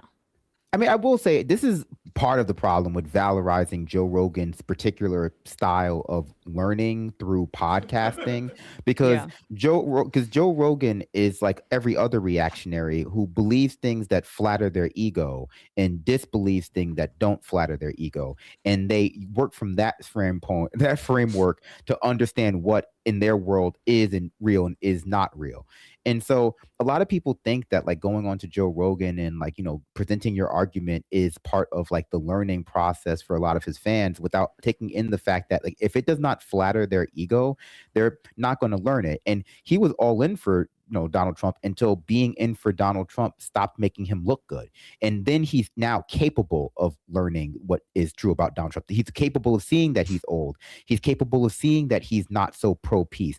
And I mean, it's clear that he is not operating from a place of like open-mindedness or true logic like he pretends to. And like every other reactionary, the most important thing to getting Joe Rogan to believe what you say is sitting in front of him and saying something that flatters his ego, flatters his understanding of the world, flatters his place in the world, and then going away. And anything else is going to receive pushback. Anything else is not going to get through what his haze of misinformation. And the same is true for his audience. And so, I mean, there's just something to be said about having to like re-educate people about what it means to learn and why this particular style of educating yourself is insufficient for actually truly, coming to grips with reality, because you have to move beyond like what it just flatters your ego towards like, okay, maybe the truth is complicated. And, we're seeing that now be grappled with in real time, like cavemen understanding how to use fire for the first time across these alpha male podcasts. They're like, Trump bad? No. Yep. Oh no. I mean, and he's right that I do think, and this applies to Biden, but it also applies to Jim Clyburn running for re-election for an 18th term at 85. I think there's an 87-year-old Maxine Waters who like is relatively still kind of sharp, but it's insane, is lobbying to lead her committee because in the Democratic Party, they make decisions based on seniority about committees. It's like nonsensical, psychotic. It's why Jerry Connolly beat out AOC on oversight, which I think for her honestly might have been a blessing in disguise because she can do what she needs to do without like having to lead that committee from a messaging perspective and a movement outside politics perspective. But like there is right now a group of older leaders who represent a constituency of a lot older people as well, that are trying to kind of do what they need to do as the clock runs out. I'm trying to find this link that I had saved here about how much people over 55, here it is. 77, the U.S. Fed, Unusual Whales posted this, 73.7% of all U.S. wealth is held by those over 55, up from 56.2% in 2000 per the Fed. So that is like it seems good. That's not, it's like an over 15-point percentage jump in terms of the percentage of U.S. wealth held by those over 55. Absolutely. Now, this is the baby boomer generation. There's more of them, but still that's not proportionate to what we're dealing with. And so when Trump goes out there and he talks about housing policy, for example, he says, I want to protect the value of your home. I want to protect the value of people who have owned homes for this amount of period of time. So say you've had a 30-year mortgage, you've had your home for 30 years, you bought it for $200,000, and now it's worth 400% of that, or 300%, which is when you look at like how housing has gotten more expensive during that time period. That's pretty much the dynamic there. He's basically saying, if you're an elderly person and you stay in that home and you die in it, that's what I want to protect, the asset or your ability to sell it at this incredibly high value over building more homes or subsidizing housing, where the more you have, the more that supply, the more supply that you have in like that instance, although we need a lot. This is more of the abundance view, but just like looking at the scope of how Republicans are going to view this, they're only going to view this through the private market. He doesn't want to build more supply because his constituency of those people above 55, those homeowners that own all of that wealth, they would be harmed by it, meaning they wouldn't be able to hoard that wealth. And so it would be competition for housing. Exactly. So whether it's Netanyahu saying the time is now to complete the genocide and ethnic cleansing and do greater Israel and do war with Iran, whether it's Trump like basically saying I'm completely immune from consequences, I'm going to do all these corrupt deals. A lot of these older leaders are saying the time is now for us to strike and do what we've always wanted. Chuck Schumer is another example of this. Chuck Schumer is not putting the brakes on the Iran war because it's like, hey, we may not be in power that much longer. This has always been something that the Israel lobby has wanted, we might as well do what we need to do now. And there's this like rapaciousness from this generation, the oil and gas industry, AI too. Grab what you can right now because we're on our way out.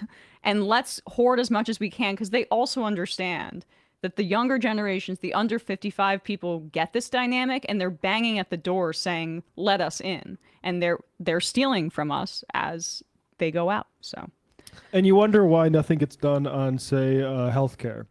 Here's a story from the Charleston Post and Courier in 2018. Clyburn has taken more than $1 million in pharma money in a decade, far surpassing peers.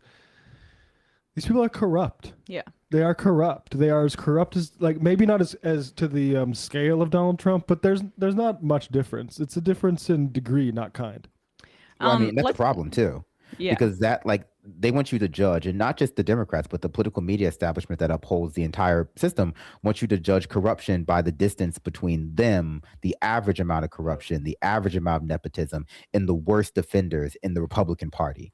They want it to be like, oh no, corruption is not the 90% corruption that we embody. It's the 99% corruption Donald Trump embodies. But from the outside, the magnitude just doesn't seem as stark. When you've normalized your amount of corruption, the difference between you and Donald Trump seems like the distance from the earth to the moon. But to everyone else who's not in the club, it's like, oh, everyone is corrupt. Yeah, right. Let's just finish this. But why? But Kamala warned us about the differences between the parties. Yeah. This is just how this goes. This is how he responds to the trigonometry guy. By the way, we barely touched on the fact that he said that Trump hasn't aged at all. Yeah, well, like when RuPaul's in her makeup, it's hard to tell. Yeah. Right. I mean, the open sores on his neck and hands might be a bit of an Falling indication. asleep. Yeah. Plastered with spray tan and hair dye. So, Right. yeah. Right. I mean, he's done up, baby. I mean, especially when he's on the road, he just eats junk food because he says it's like Oh, go back JFK or RFK slightly. This is him telling an anecdote he heard from Bobby Kennedy. I just thought this was funny. How much Barack Obama aged? Yeah. How much Tony Blair aged? Yeah. Trump has not aged like that. Yeah, and he is a terrible diet. I mean, especially when he's on the road, he just eats junk food because he says it's like JFK or RFK Jr. rather told me he eats junk food because he knows that when he eats fast food that it's not going to be poison. Like he knows he can eat it and not worry about getting food poisoning. What? Exactly. Doesn't make any fucking sense. Well, it does because it's filled with preservatives, so you're not going to get food poisoning from a Big Mac.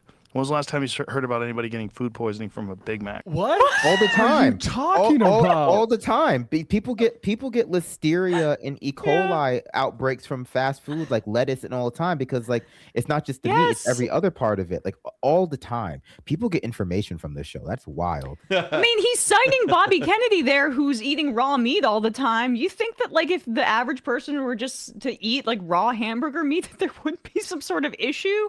Or he's trying to say that there are so many he's saying there's so many preservatives in Big Macs or in McDonald's burgers that it kills bacteria, like, and prevents that kind of thing. I don't think that's how that works, buddy. You could go to the website iwaspoisoned.com, which is love that site. Love that site. That's my favorite. I'm on there right now. Food poisoning reporting website, sort of the Vares of food poisoning, which I know these guys love. Yeah. Yeah, it turns out that people do end up getting food poisoning from fast food places. I say this as somebody who eats fast food. Like, that's not even what Trump says. Trump is worried about some kind of assassin slipping poison into his food. That's why he thinks like, well, if it's just the people at McDonald's, an assassin's not going to infiltrate there. It's not about their food safety and prep stuff, Joe. Right. Like, this is an insane conversation. It's not about like weed killer being sprayed on the bun. Also, like, to be honest, he doesn't even eat good fast food. Like, he is just like addicted to the brand success of McDonald's and KFC and stuff like that, because there are better fast foods you could eat in terms of quality. You know, you could go up to like maybe like Five Guys even. He just like he's our slot president. He's the president and also a consumer of it. Well, Five Guys, they might have somebody who wants to do something to me there and work in the grill. I've been told one of Five Guys wants me dead. Yeah. Who are the Five Guys? And are they of Are the they radical Iranian? left? Yeah. They're an Iranian sleeper cell, the Five Guys. Yeah. More like five mullahs. To be fair, though, I bet he doesn't. He says no lettuce on his Big Mac. Fair enough. Of course. One of the Joe Rogan things is gone. So No, we're good. We're done with Rogan. Let's take a call now.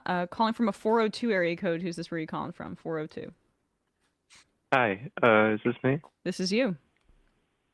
Hi, I'm Maxine from Nebraska. Maxine from Nebraska. What's on your mind? Yeah, I just wanted to let people know. I'm a transgender person from Nebraska, woman. And I wanted to let people know about some currently in progress anti-trans bills that are going on in Nebraska right now. Mm-hmm. Legislative bills 730, 731, and 732. 730 is just another bathroom bill, sex-based bathrooms, and then 731 and 732 are expansions of or edits to the Let Them Grow Act, which is a law in Nebraska that bans minors from receiving surgery. And in Nebraska, minors are under 19. And these two bills basically expand that so that minors cannot get surgery or hormones, any form of hormones. I posted about it in the Discord maybe a week ago when Dan Osborne had just recently been on the show, and I thought it was relevant. And you can I posted links to the bills and the laws for context, and you can leave online comments on the website and check it out there. I appreciate it. Thanks so much, Maxine. People should go on the Discord and check that out. But we definitely need to be talking a little bit more about Nebraska, Kansas, some of these anti-trans bills that are coming up. That's definitely on our list. So I appreciate the call. Thank you. Thank you. Calling from a 612 area code. Who's this? Where are you calling from? 612. Hey, is this me? This is you. This is Andy from Minneapolis, first time caller. Andy from Minneapolis. Your phone, if you could back off your phone a little bit, you're just a little bit kind of. Yeah, I'll switch. Perfect. Is this all right? Yes, you said your name's Andy from Minneapolis? Yeah. So, yeah. I have a question. I'm feeling like I don't have any information about, like, what we can do to protect from the elections happening. You know, Donald Trump is obviously going to try some fuckery. Like, everyone knows that, but I don't know what I can do or what listeners can do to, like, protect against that. So, any thoughts you have on that? Are you a member of any? Minneapolis has a bunch of different organizations organized, like DSA, I think is probably the most prominent. Are you a member of any of those? Yeah, I'm in DSA, but my work schedule is crazy, so I'm not super involved, but I'm a member. I mean, those sorts of things, like finding who is already pre-organized in your community is, I think, probably the best way to do it. I mean, Justice Democrats is another thing. There's also, I forget a few of the names of them, but I've seen a bunch of stuff crop up. So I mean, I think that's the main thing you can do. And if you do have the capacity to volunteer to help run the elections, I mean, you can do that. Yeah, as well. that was definitely one thing I was thinking about doing for sure. Yes, I think that's great advice, because we know that the Republicans and the conservatives are already trying to get poll workers on their side to come out. So if you can be a poll worker in your community, I really think that that's a great way to kind of stand up to what will be some election interference. We just don't know what their tactics are going to fully be yet. I would imagine there's going to be a lot of intimidation, perhaps National Guard, perhaps ICE at some polling sites if governors allow it, it's going to be a legal fight too. I'm less confident I can give you advice about how to combat that, but we're going to be seeing what these tactics are going to look like in the coming months. Okay. But I think Matt's point about the poll worker volunteer thing would probably be my number one suggestion as well. Gotcha. Yeah, it just feels, I'm very afraid that we're kind of flying blind out here. Maybe you guys feel the same way.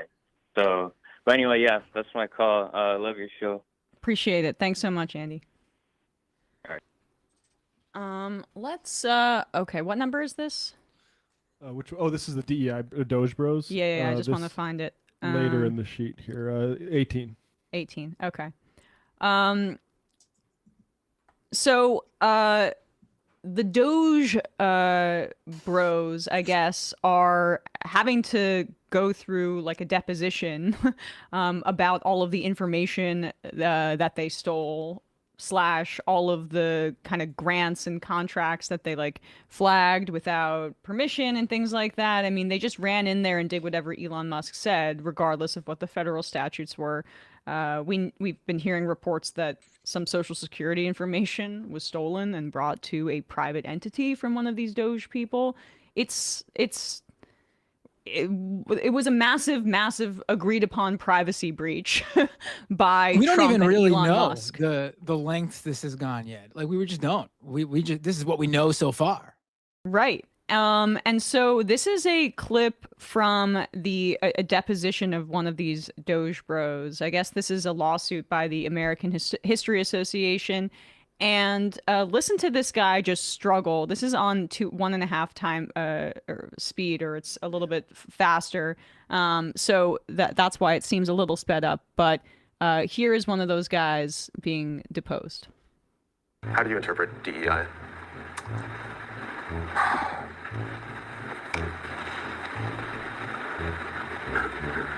There was the EO explicitly laid out. The details, I don't remember it off the top of my head. It's okay. I'm asking for your understanding of it. Yeah, my understanding was exactly what was written in the EO. Okay. So can you... I don't remember what was in the EO. So right now, do you have an understanding of what DEI is? Yeah. Okay. So what's your understanding as you sit here today in this deposition? Well, it was exactly what was written in the EO. And so anytime that we would look at a grant through the lens of complying with an executive order, we would just refer back to the EO and assess if this grant had relation to it. Okay, but I guess I'm stepping back from your methodology strictly in terminating the grants. Do you have an understanding as you sit here today of what DEI means? Yeah. Okay, so what's your understanding of what it means? Well, it is exactly what was written in the EO. Okay, so why is a documentary about Holocaust survivors DEI? Objection. It's the gender-based story that's inherently discriminatory to focus on this specific group. It's inherently discriminatory to focus on what specific group?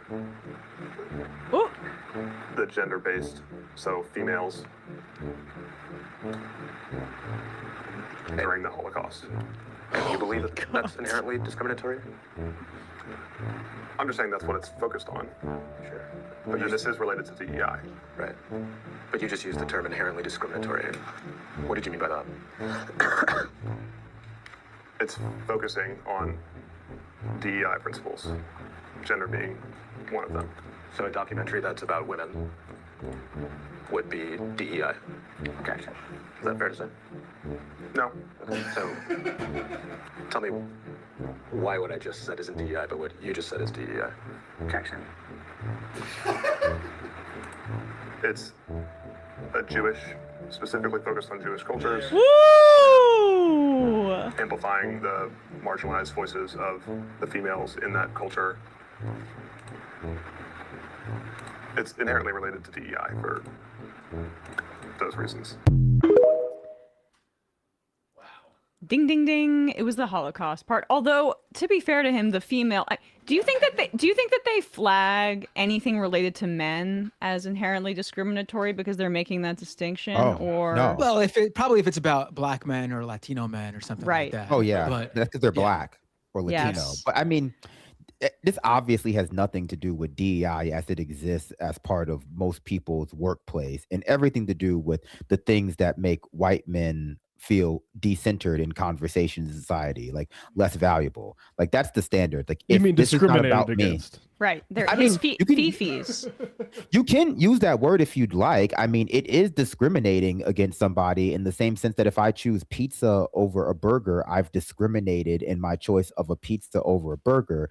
But Yeah. what it's not is discriminating against a protected class of people. Like every choice that you make discriminates. Like, people get like focused on these words because they use a lot of shorthand for politics, but everything is discrimination. Everything, every time you start society, you give up freedom. But the issue is that they feel as though they're being discriminated when anything is not about them at all, which is like crazy considering like, everything everything going on in society. It really is. And I mean, just the fact that he got him to admit that it was specifically related to the Holocaust education piece was really important there, because I'm not sure if the Doge Boys would be, say, flagging initiatives that were related to, I don't know, studying how women are happier when they're in marriages or something like that. It was about the fact that it had to do with women in the Holocaust, and then that's a protected like class, or the Jewish people being kind of central to that fits into what you were saying there, Binder, where they'll if it's white women and white men, that's not DEI. But anything else, white Christian men, white Christian women, anything else, you're in the DEI bin. And like diversity, equity, and inclusion has very little, I gotta say, application to analysis of the Holocaust when we're looking at like corporate standards for hiring in the 21st century, trying to make sure that the workplace is more reflective of society. Not sure what that has to do with anything except for the fact that, God forbid, they identify Jews as victims of the Holocaust in this project. Well, if Hitler had gone after gamers, then we could talk about it. But since he didn't, right. I mean, it's interesting that this was sped up, and like you could tell it was sped up by the questions from like the lawyer or the legal team, or whoever the questioner was. But at the rate that the Doge guy was talking, I honestly couldn't tell it was sped up. But I do find it interesting that I can't quite tell. It's one of two things. Either he's legitimately so dumb he can't answer the question of what DEI means, or, and I think this could be the case based on, him viewing DEI as women who were Holocaust survivors, his version of DEI is so unbelievably racist and fascist that he doesn't want to share what it means to him. I agree. I was debating this in my head too. I think it's the latter. Yep. Yeah. Because they're just edgelord posters that got like put into the federal government. No, absolutely. But I do think that dynamic is something that is worth highlighting that you mentioned, Bender, because for maybe not this guy, but for a large portion of the right-wing audience, they are oftentimes by right-wing content creators like, being led like horses or cows to a river, but not being actually like, not being like let drink, right? They will dance around the issue. Candace will dance around the issue. Well, she's not dancing around it anymore, but for a long time, they would dance around the issue and they would leave it up to their audience and their audience's internal bigotries to complete the narrative, to complete the story. It's like, I'm not trying to say that Black person deserves to get shot by the police, though they were unarmed. But if you look at these statistics that I'm going to mention, like for context, you might come to that conclusion that I'm not saying out loud. And so amongst right wingers, there is a lack of self-identification with being right. There's a lack of full being able to articulate their ideals in the same way that someone who identifies as a left-winger would be, because they're not actually being fed with that stuff by their, content creators. They're being like, I think incentivized to be bigots without like fully ever having to articulate like what their ideas are. And so maybe he knows, maybe he doesn't, but I think amongst a lot of right wingers, if you ask them, just like Taylor Lorenz asked libs of TikTok what like critical race theory or something was, and she just, or like what woke means, and like they just can't answer because they're never forced to actually spell it out. They just know it when they see it. Yeah, it's like Zionists when they with this Ruah Roman freak out, where they think like, oh, she's doing all this anti-Semitic stuff, and you look at every single example, and it's just criticism of Israel. Mhm. That is not almost entirely well founded, including the thing she said about Holocaust inversion, was Ruhr Roman liking a post that said Seder Taman, the camp where these rapes occurred, was a concentration camp. They called that Holocaust inversion. Like they're not, decoding with the same book we are. Let's do 19 here, just because I'm Sam Harris is somebody who, wait, 19, right? Am I wrong? I'm on yesterday, sorry. Oh, it's okay. So Bill Maher and Sam Harris got together again. Old friends. They're there to talk about how Islam is the motherlode of bad ideas and how Muslims are inherently more violent. And no, they wouldn't say that. It wouldn't be about their DNA. If they were making these arguments 150 years ago, or maybe even 50 years ago, they might be saying that, and they may whisper that behind the scenes that, it's very racially based. But they're the new version of this kind of bigotry that Sam Harris, via New Atheism, often on Bill Maher's real-time platform was peddling, was just, it's like the religion that they believe in is so much more inherently violent than, say, the Judeo-Christian values that are here in the United States. As if America's empire isn't infinitely more responsible for violence and death throughout the world over the past 100 so years than Islam. Let's be real about that. But these guys were really educational for me when I was kind of getting into politics, because I was interested in atheism, but they were saying things about Muslim people that just did not sit right. And you can see how Zionism, that was early education in Zionism, how Zionism is inherently a racist ideology. I feel like they were two kind of earlier examples that were introduced to people about that kind of thing. So not on real time this time. Here he is in Bill Maher's creepy ass basement speaking about who they will speak to these days about world events. You didn't think Charlie Kirk was worth talking to? No, I would have. No, I wouldn't say that. I was just wondering if there's anyone if this has ever been falsified, this notion that conversation's always good. Because I've had a few podcasts where there are people who I wouldn't have conversations with. Yeah, no, but the head of the Klan. Right. I mean, there's no middle ground there. There's no explaining. Except when somebody gets bad enough, then it suddenly becomes safe. So you wouldn't talk to Nick Fuentes? I would not. Right. Okay. No. Yeah. And I did Kanye and wouldn't air it. Would you? Oh, interesting. Would you speak to Tucker? I would have to, because he's too influential, and I'm too curious as to my ability to possibly expose what the scam is with him, because it can't be that he really thinks this. Yeah. Did you watch it? What is your assessment of that? I'm talking about the Jew hating. Yeah. I don't know. I mean, is it just that everybody has this? Not everybody, but so many of the people we. Just never thought of it. Candace Owens and Kanye and Megyn Kelly and lots of these. Is it that the Jew hating was always living right below the surface? It's a little like the herpes virus. You get it as a kid when you get chicken pox. It lives in your body. It doesn't come out. It cannot come out till you get shingles later in life. And then the Jew hating, just like the shingles, it's the same virus. Is that what it is? Because, like, the permission that people have in the world today to hate Jews openly is so different than even a year ago, 2 years ago, 3 years ago. What happened 3 years ago? It's literally like I hated Jews before it was cool. Yeah. In some quarters. Yeah, that's the thing, though, where it's like, what he said, I've never thought of it. Candace Owens, Kanye, Megyn Kelly.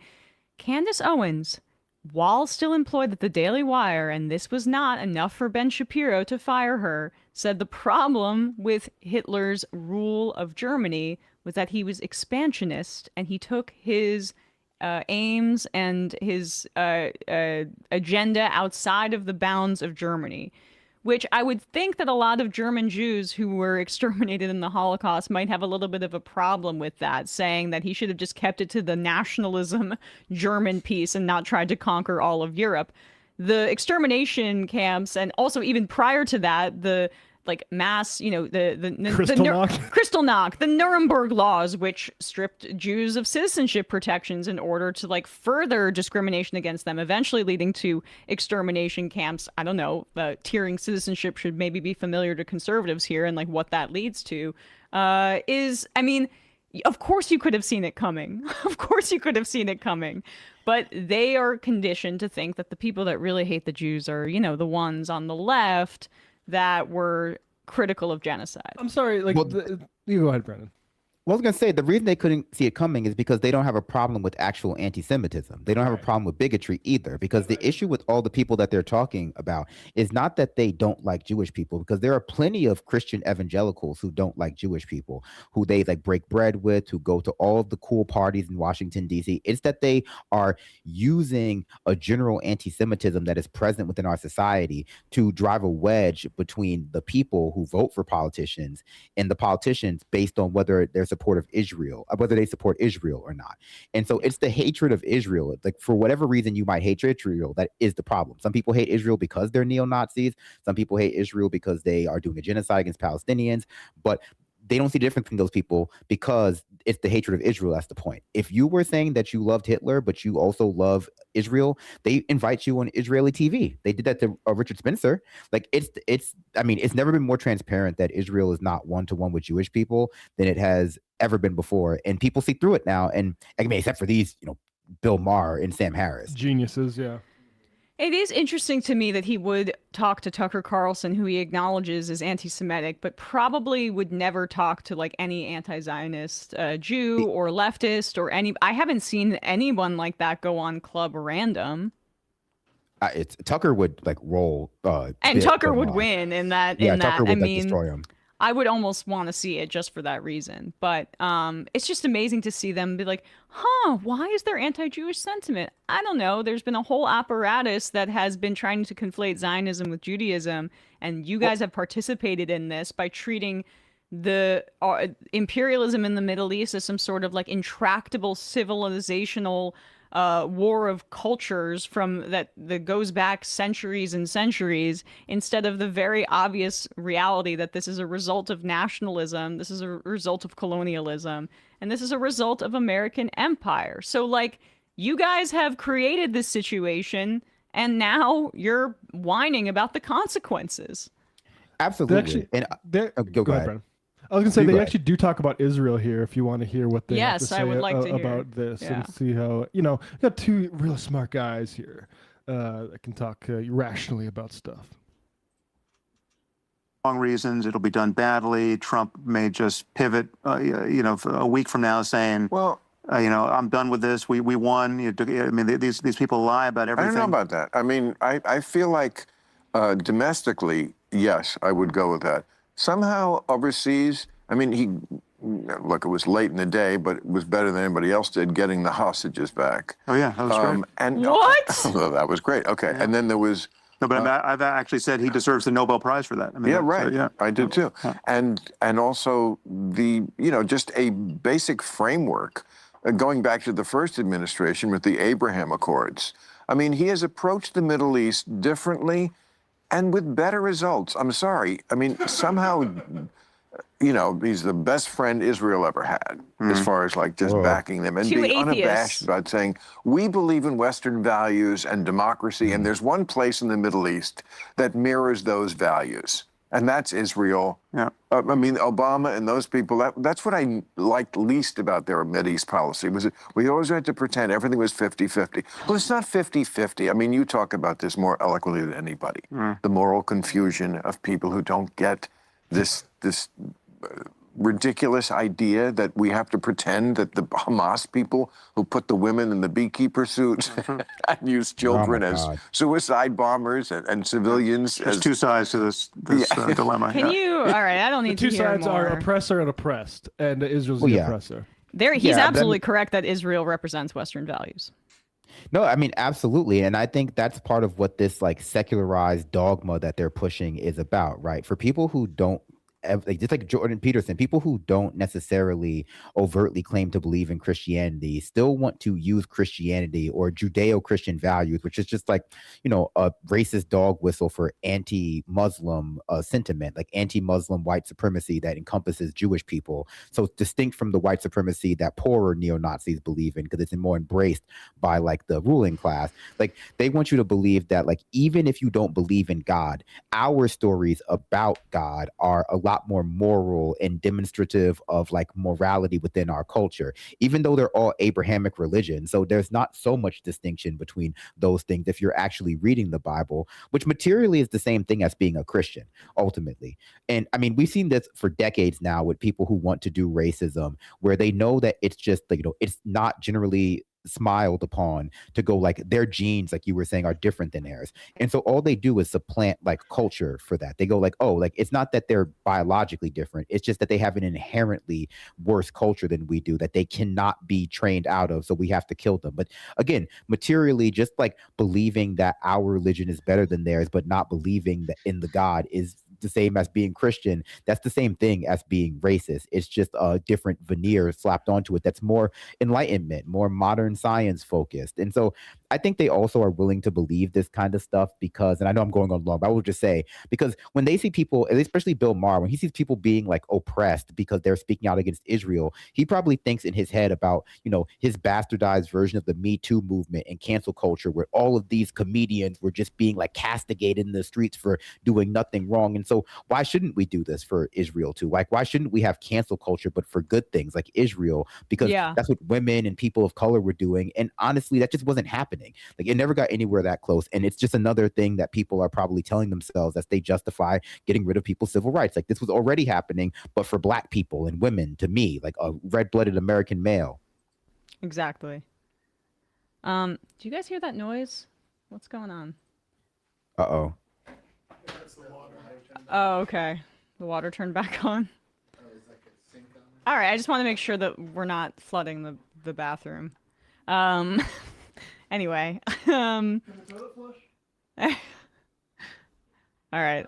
The water's once again off in the office. We are rolling in it. All right. I'm gonna. Let's not take it on the show.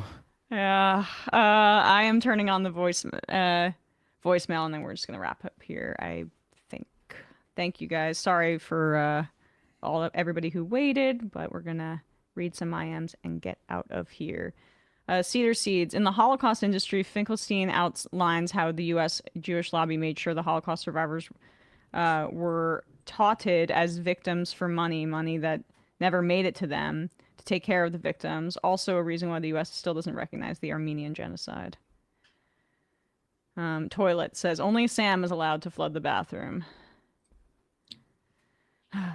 And Brandon Tarkatov. Owens actually said that Hitler's problem was that he was expansionist before Ben Shapiro hired her, knowing she had said it. Oh, okay. There you go. James Fishbeck, the Groiper, who I admittedly haven't paid a super amount of close attention to, who uses terms like goy slop or whatever. Formerly a Free Press writer at Barry Weiss's Free Press. And there's a polling out that says like basically Republicans under 50, a huge portion of them think the Holocaust was either didn't happen or is exaggerated. It's a fault of people like Barry Weiss, Zionists, that have basically like trained all of the attention on this onto a place that it's entirely inappropriate to, which is criticism of Israel. And they are trying to cultivate anti-Semitism for Israel to use as propaganda to continue getting all of our missile companies' products. Sergeant Flux, there's a minimum age in which you're allowed to serve in each House of Congress, but there really needs to be an age cap to prevent old status quo politicians from staying in those positions. I know it doesn't guarantee a change in the status quo, but there would be a better chance of getting new ideas flowing through our legislature. Sickle up economy. If Spotify hadn't thrown Rogan $1 billion bone, I'm convinced he would be in the same hot water Tim Pool was in regards to laundering Kremlin propaganda. I would like to put up a tweet from a Kamala Harris and Joe Biden alum. From today's RJC NRO event on anti-Semitism, Ted Cruz warns conservatives may be losing the battle against anti-Semitism. Blah, blah, blah. Lily Cohen, president of Third Way, or Press for Third Way, alumni of Kamala Harris and Joe Biden, would love to see more Dems calling out anti-Semitism on their own side and with the same fervor. This is exactly why, by the way. This is exactly what I'm talking about. It starts with admitting how big of a problem it is, and then revoking all support for Plattner, icing out Mamdani, alienating Piker, and candidates who join his stream, etc. Lily, go fuck yourself. Register as a Republican. Yes, please just leave the party. God. All right, 3 more. Scientists from Maine, because Majority Report, become a Majority Report member so they can afford running water. Plumbing. This is literally like a monthly issue. Roy in Minnesota, Francesca was on I've Had It and talked about how she hates centrists who claim to be liberal and leftist. And one of the examples she gave was Bill Maher. He's such a disgusting human being. I hate how he still calls himself a liberal. Like, do you hear yourself? Like, he kind of is a liberal, though, but that's the problem. This is why we are not liberals here. This is why we're leftists. Socialists Yes, and leftists. yes. Because liberals supported the Vietnam War. And the Iraq War. And the final IM of the day, Ramona Frankenstein. So DEI is discriminatory because females and Jews, we need to put these effing chuds in the musty basement somewhere so they can be separated from our society. Moldy ass virgins, a lot of them. You just hate meritocracy. All right, guys, appreciate you. I just saw this. Wendy said shooter in the Israel Temple in West Bloomfield, Michigan. So There's saw also another shooting at Old Dominion University. So horrible. Really? That's what, yeah. So probably an anti-Semitic shooting in Michigan, and then Jesus, never ends. But it'd be nice if some world leaders would turn the temperature down. I think that the Trump administration would be fine with something happening on domestic soil if it allowed them to crack down. Look, I think Bibi Netanyahu would too. Yeah. All right. On that note, appreciate you all. Thank you so much. I'll be on Francesca Fiorentini's stream very soon. We will see you all tomorrow. It might take all the strength I got to get to where I want, but I know somehow I'm gonna get there. I wasn't looking when I just got caught between the truth and the lie bar, but finding out won't make me feel any better. Yeah, I know the clock is ticking, but the meds are gonna kick in.